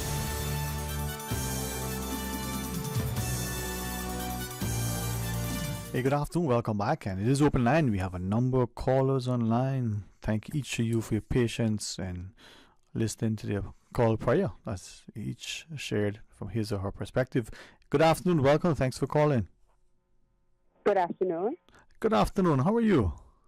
I'm very grateful. How are you? Oh, I am, I am very grateful, Glad to know that we have courageous people who speak their minds and share, with a sense of respect and responsibility. Yes. Actually, I was listening to your caller that just finished. And she said something about speaking the truth. Mm-hmm. And if she's still listening, I'd like to tell her that there's a little African proverb that says, "A speaker of truth has no friends." So don't ever forget that. And then she was talking about sexual harassment and so on in the workplace. Mm-hmm. And it made me remember something that one of my colleagues had said to me one time. She said, "Yeah, you go ahead saying no." She said, "That's not what for, go ahead using it for furniture." In other words, go sit on it, use it, okay? Yeah. And then she said what she said. I laughed because it reminded me of that, and that was several years ago. But I'm an elephant, so I don't forget anything. Anyway, I have to confess that I didn't catch the whole show, but I heard you say it's open mic. Yes, ma'am. And one thing that I did catch was, I think you had the boundary commissioners on. Yeah, they had a live meeting at the Georgetown Public Library, and we were able to help them broadcast it during the segment. Right, because I'm going to speak my mind about that. Yes, ma'am. I don't think they should be holding meetings, because if they don't have the power to change anything, then they should inform or offer their opinions on it when people are suggesting they're not happy and saying how they would like it changed. If their job is to do the boundaries, then stick to the boundaries. Let us, the voting public, decide what it is that we want and how we want to vote. And if we're not happy with the present system, then that means it needs to change. And based on everything that I've heard, it sounds like the majority are not happy. But we are being held captive by a minority.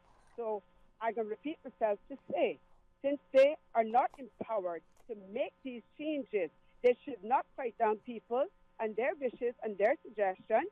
Stick to the boundary mark or whatever it is that they're put there to do. And I say that respectfully to each and every one of them. But they also need to understand that this is a general public who's offering their opinion based on their suffrage. Mm-hmm. Yeah. And this is where I think as we engage in our civics, then we'll be able to get a better understanding, right? Yes, ma'am? Yes, I'm here. Okay. What else do you want to share with us? I would like to hear from you. Actually, right now I don't have much Okay. to share. Perfect. Just giving thanks for God. Amen. Watching over me, keeping me safe, and protecting me, Amen. health-wise. And, I've been dealing with quite a bit of that. But, I put it in His hands, and whatever is His will be done. But what I can say is that the present system that is creating all of this stress, that's killing off the Caymanians, because if the Caymanians can't cope with it, it has to change. Otherwise, we're going to all be dropping down like flies. So the voting public needs to understand they're the ones that hold the power. Understand what your power is. Go out and make smart decisions. Elect the right people. Don't be electing friendly people or people you like. elect the person that is qualified and the person that got guts that can stand up to say this cannot happen anymore. Mm-hmm. We need to change.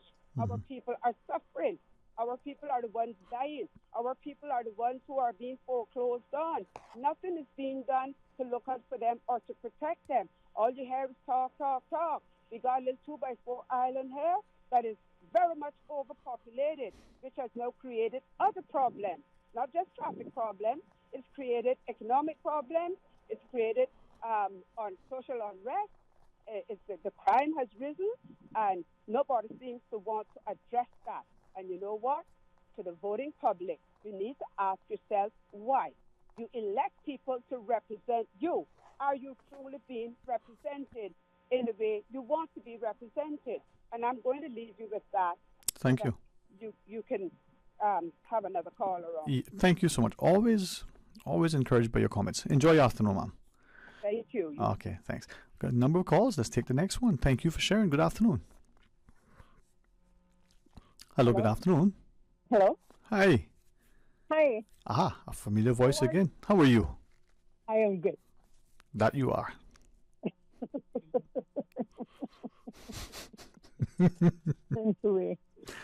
Eyes all good, huh? So are you. Amen. So are you. Amen. So, Dwayne, listen. Well, first of all, I want to bless the Cayman Islands in the name of Jesus Christ. Amen. May we continue to pursue the kingdom of God and all its righteousness. So I said that slow because I wanted people to be able to actually hear what I was actually saying. And even down to the very roosters agree with me. So pardon the noise in my background this afternoon. Pardon the noise in the background. But I just want to take the time to do a little reminder and a little invite to the public to join us for the March for Jesus and Motorcade and Praise and Worship event that is happening this Saturday, starting from 2. We're gathering at the public beach at 2 p.m. and the march will set off at 3 p.m.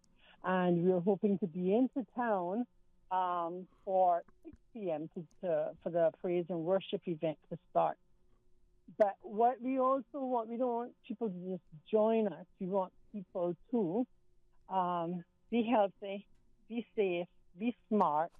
So I'm also sharing a couple of pointers with people who are considering making the journey on foot. And even before you get off on foot, if you're getting there at 2 p.m. because you want to get lined up, you still need to consider these same things. Wear sunblock. Put on comfortable shoes. My Lord, Dwayne, and nothing, boy, let me tell you, one of the most agonizing things in life got to be an uncomfortable pair of shoes. Eric, and an uncomfortable pair of shoes. Your hat. Bring your sunglasses. It's going to be bright. It's going to be hot. Not everybody wears sunglasses, but if you're a person who needs sunglasses, well, please remember to bring your sunglasses. Now, there's nothing wrong with also bringing your umbrella. All right, because the umbrella is just a mobile form of shade from the sun. It's not just for the rain. It helps with the rain, but it's not just for the rain.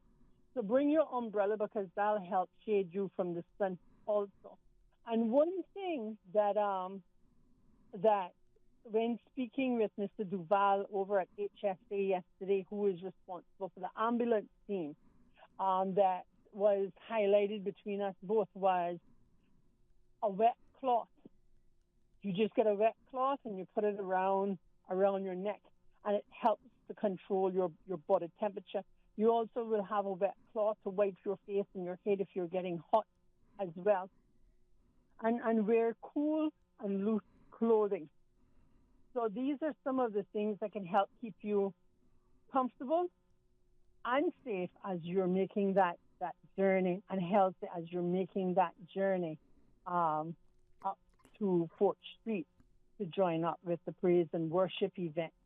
So while everybody is participating at their own risk, we want everybody to take as much measures as they can to make sure that they have properly provided themselves with as much tools and equipment as possible to stay cool, stay comfortable. And of course, while we will have water to give away, some people actually walk with their own water cooler because they'll keep their water cool.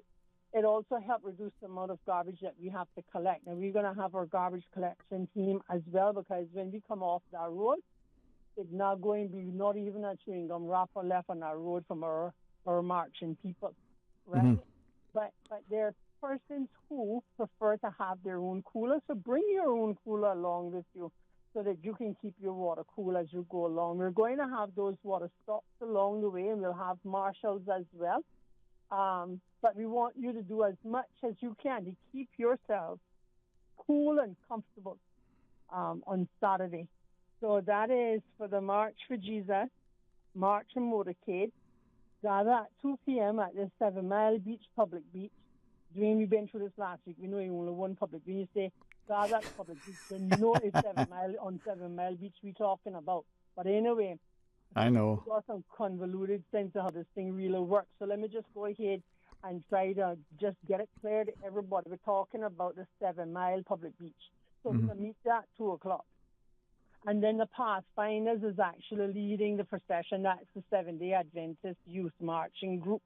And you see them at all of the, even the national events, you know, National Heroes Day and the Governor's, the Queen's birthday celebration and stuff. And they're awesome, very disciplined group of young people, you know. So we will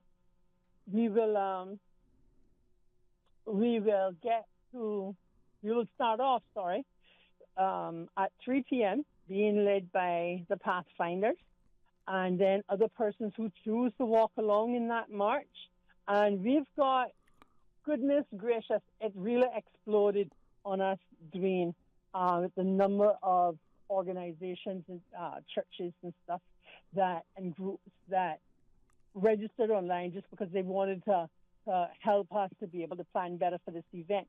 Registration is free. It closed on Sunday night, but it doesn't mean you still can't participate. What the registration did was it allowed us to get a better view of what to expect and how many different denominations that there were that were signing up and stuff to help us with our program planning much better for the praise and worship event, right? But I tell you, it's really turning into an amazing, beautiful, glorious event, and I'm happy to be a part of it, really. So I want to extend this invitation to everybody out there who believes that Jesus Christ is our Lord and Savior, and who believes in his principles, to come out and proclaim that Jesus reigns in this country. If you haven't purchased your banner yet, there are official banners for your churches and your organizations. If you would like to purchase one, send an email to caymanchristiancivics@gmail.com. And those of you who are not able to purchase an official Jesus Reigns t-shirt, it's okay. Look, you come in a purple shirt, you come in a pink shirt, you just come. Come and proclaim that Jesus Christ is our Lord and Savior in this country, this nation, in this Cayman Islands. Those of you who are also interested in purchasing t-shirts, the purchase opportunity, the purchase submissions for groups and stuff was concluded on the 20th, but we are still willing to accept orders in the event, and we're putting this out there, in the event that we're actually able to produce your order, process your order in time, because today is Wednesday and we're talking about having them for Friday, for distribution on Friday, so people have their shirts on Saturday. You may also have to set up a t-shirt sales desk down there at 7 Mile Public Beach, but we'll advise the public more on that over the next day or so. So if you need more information about the March for Jesus, just go on our webpage. It is www.christian.ky/March for Jesus 2023. Or if you just click on if you just go to the website, christian.ky, and then click on the March for Jesus tab, you'll get the information. And I just want to thank everybody who is participating already and the volunteer team, because you guys are doing an amazing job, and I appreciate you. And I look forward to seeing so many people on Saturday, both at the March and also at the Praise and Worship event, which is there in front of the Legislative Assembly on Albert Panton Drive on Saturday, beginning at about 6 p.m. until 9 p.m. Thank you so much, Ms. Katina. Respectfully, we'll just go into our news break a few seconds off and join our callers after. Actually, it's just a commercial. Stay tuned.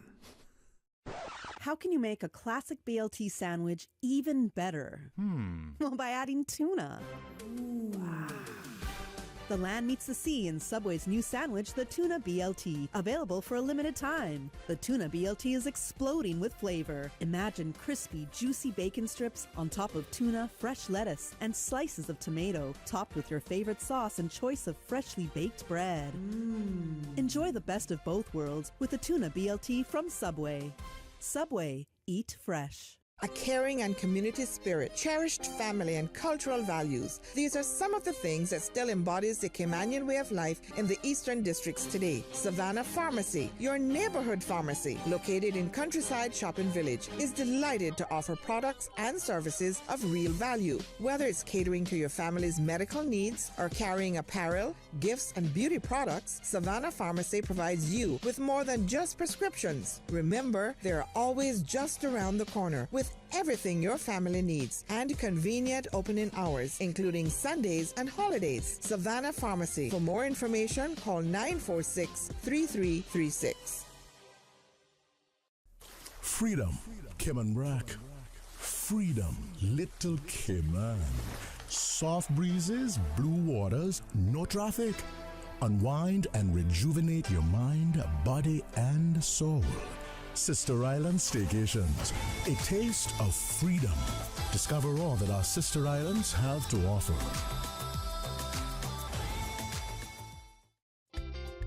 For medical lab services in Cayman, go straight to MedLab. For a full range of medical services, pleasant, clean and comfortable environment, no long lines and affordable fees, visit MedLab at the Smith Road Plaza. Open Monday to Friday, 8:30 a.m. to 5 p.m. and half day on Saturdays. Call 949-7331 to make your appointment. For medical lab services in Cayman, MedLab.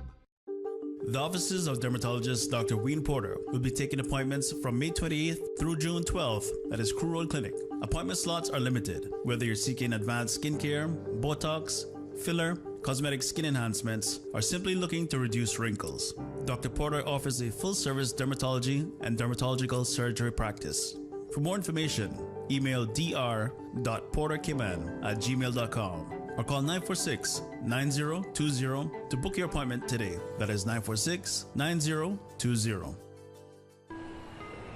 You deserve a unique vacation this year, one with easy non-stop flights from Cayman. Cayman Airways offers more non-stop flights to and from the Cayman Islands than any other airline. Now you can add Panama and Los Angeles to your travel bucket list. Skip the hassle of connecting flights. Panama is just a 2-hour non-stop flight from Cayman. And Los Angeles? Get there in less than 5 hours non-stop aboard Cayman Airways. Call 949-2311 or visit CaymanAirways.com to book your Los Angeles or Panama getaway today.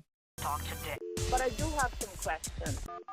Talk today. Cayman Islands' foremost listeners participation program. Talk today. Because there are more questions than answers. What the public is saying. Waiting to take your calls right now. Sterling Dwayne Ebanks. Hey, good afternoon. Welcome back, and thanks for sharing with us. And with the remaining minutes allotted for the program, let's see if we can take all of our calls. Good afternoon. Thanks for sharing. Good afternoon, Mr. Sterling. How are you, sir? I am very healthy and blessed, thank God. How are you? Okay, one day at a time, sir, one day at a time. Mr. Sterling, I want to appoint you to beg you So please, if you could invite someone from some big someone in a high position at MoneyGram to come on to your show. We got two money transfer companies in there, and we got Western Union, and we got probably more than them, but yeah. So we invite them on. Talk to me. Well, I only know Western Union and MoneyGram. I don't know none else. Anyhow, what happened? It seems like you don't have no more privacy now, and you're being set up to be hacked or something like this, because the new system now, I understand that they have, is that you have to give the name of the person, the age of the person, where the person lives, and what the person is going to do with the funds. And I mean, you can get, you got criminals now, they're very smart hackers. They can go on your house number and all of that. Where is the privacy? If I want to send you $50, Mr. Sterling, the company doesn't need to know your age or what you're going to do with it. That's my money that I send in to you. And, what is your house number got to do with it and where you live? And I would like you to invite someone from MoneyGram to explain this here, because you have no privacy. Right. So where is the privacy, sir? Yeah, I hear your concerns, but maybe initially the query should go to the Monetary Authority to say, what are sort of the requirements, and then maybe we can ask them, have they been asked or required to now provide this data? But something worthwhile maybe asking generally. Let's see what we can do. No promises that you get anything of any sense from anybody these days, but let's see what we can do, huh? Because the part with that, Mr. Sterling, you understand what I'm saying about? I follow you. What does your age have to do with me sending you money? Well, the late Tina Turner says, and what does love have to do with it? So. Direct to your house, house number and all of that they need. Right. So, it is dangerous.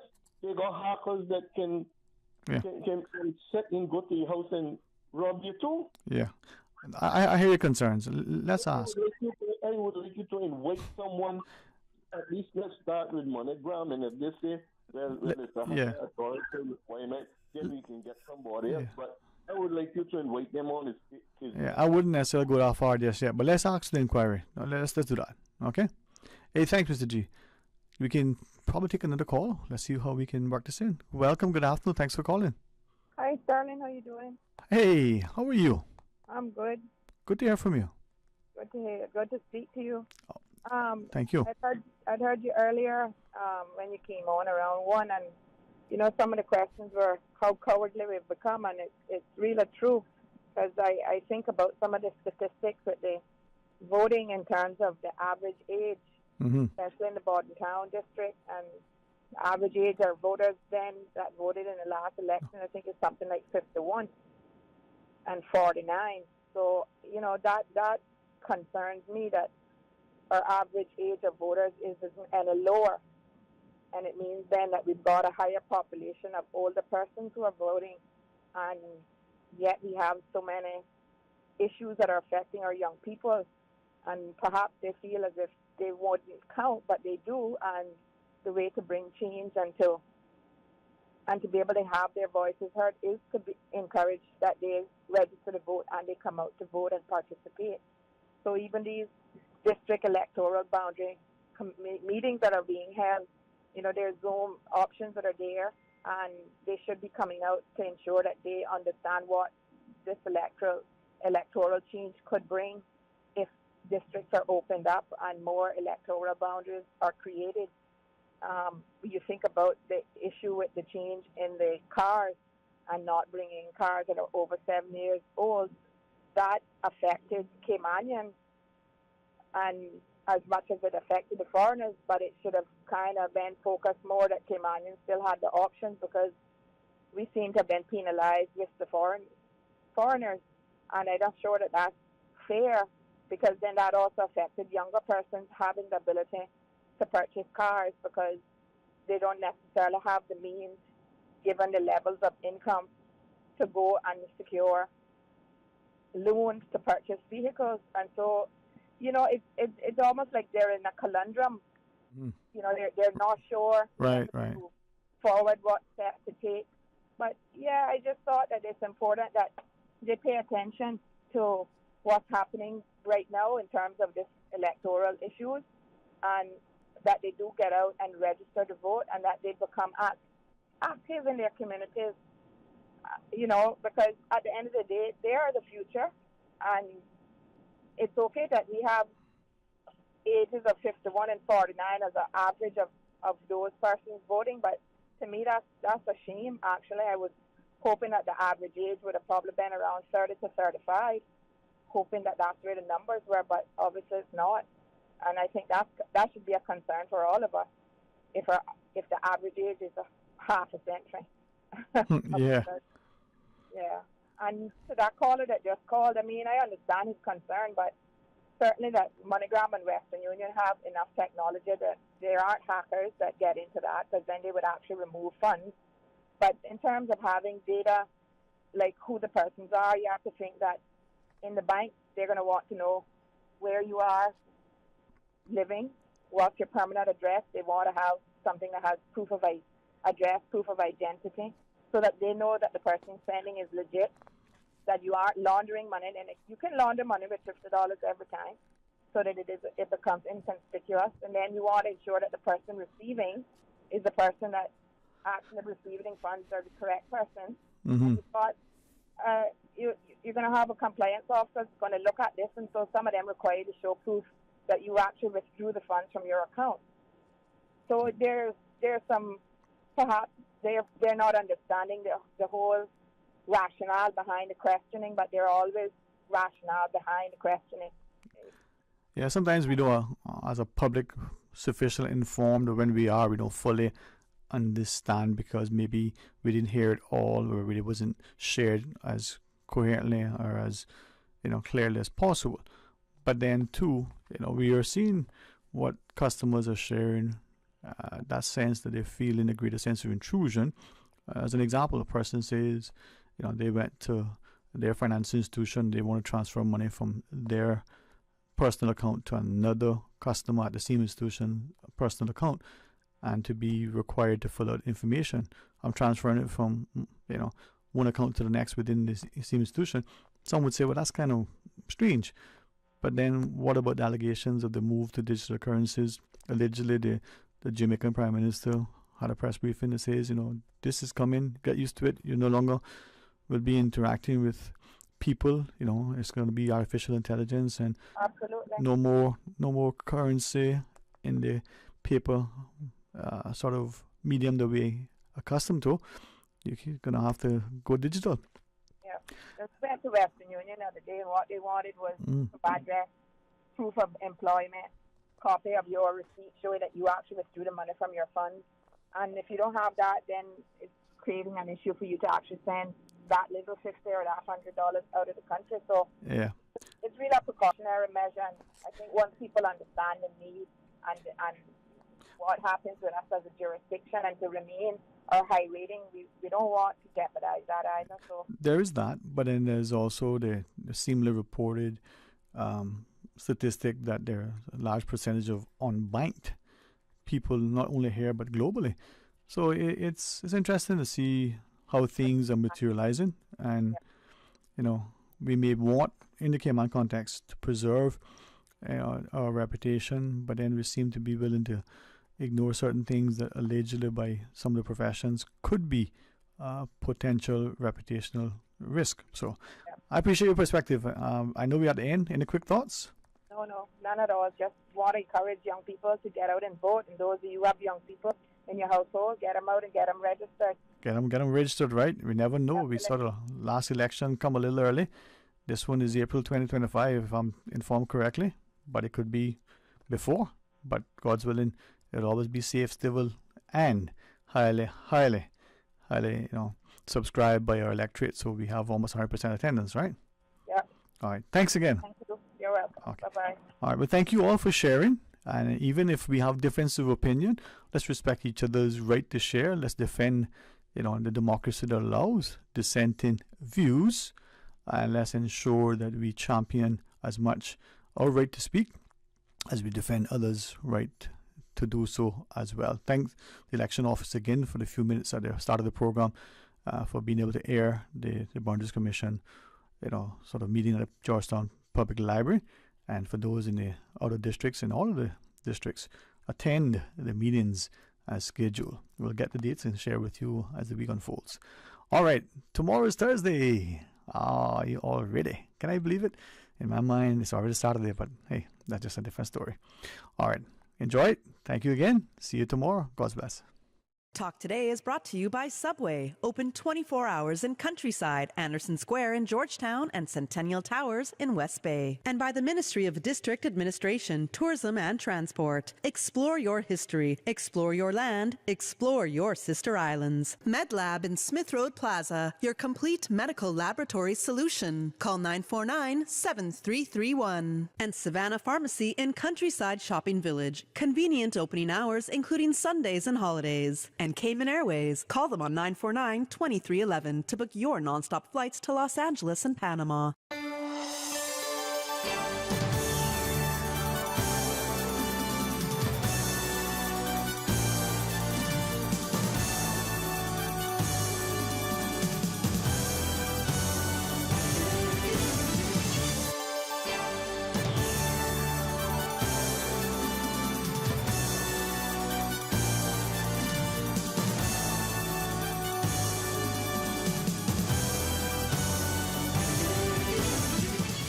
Here is where tradition never dies. This is your radio,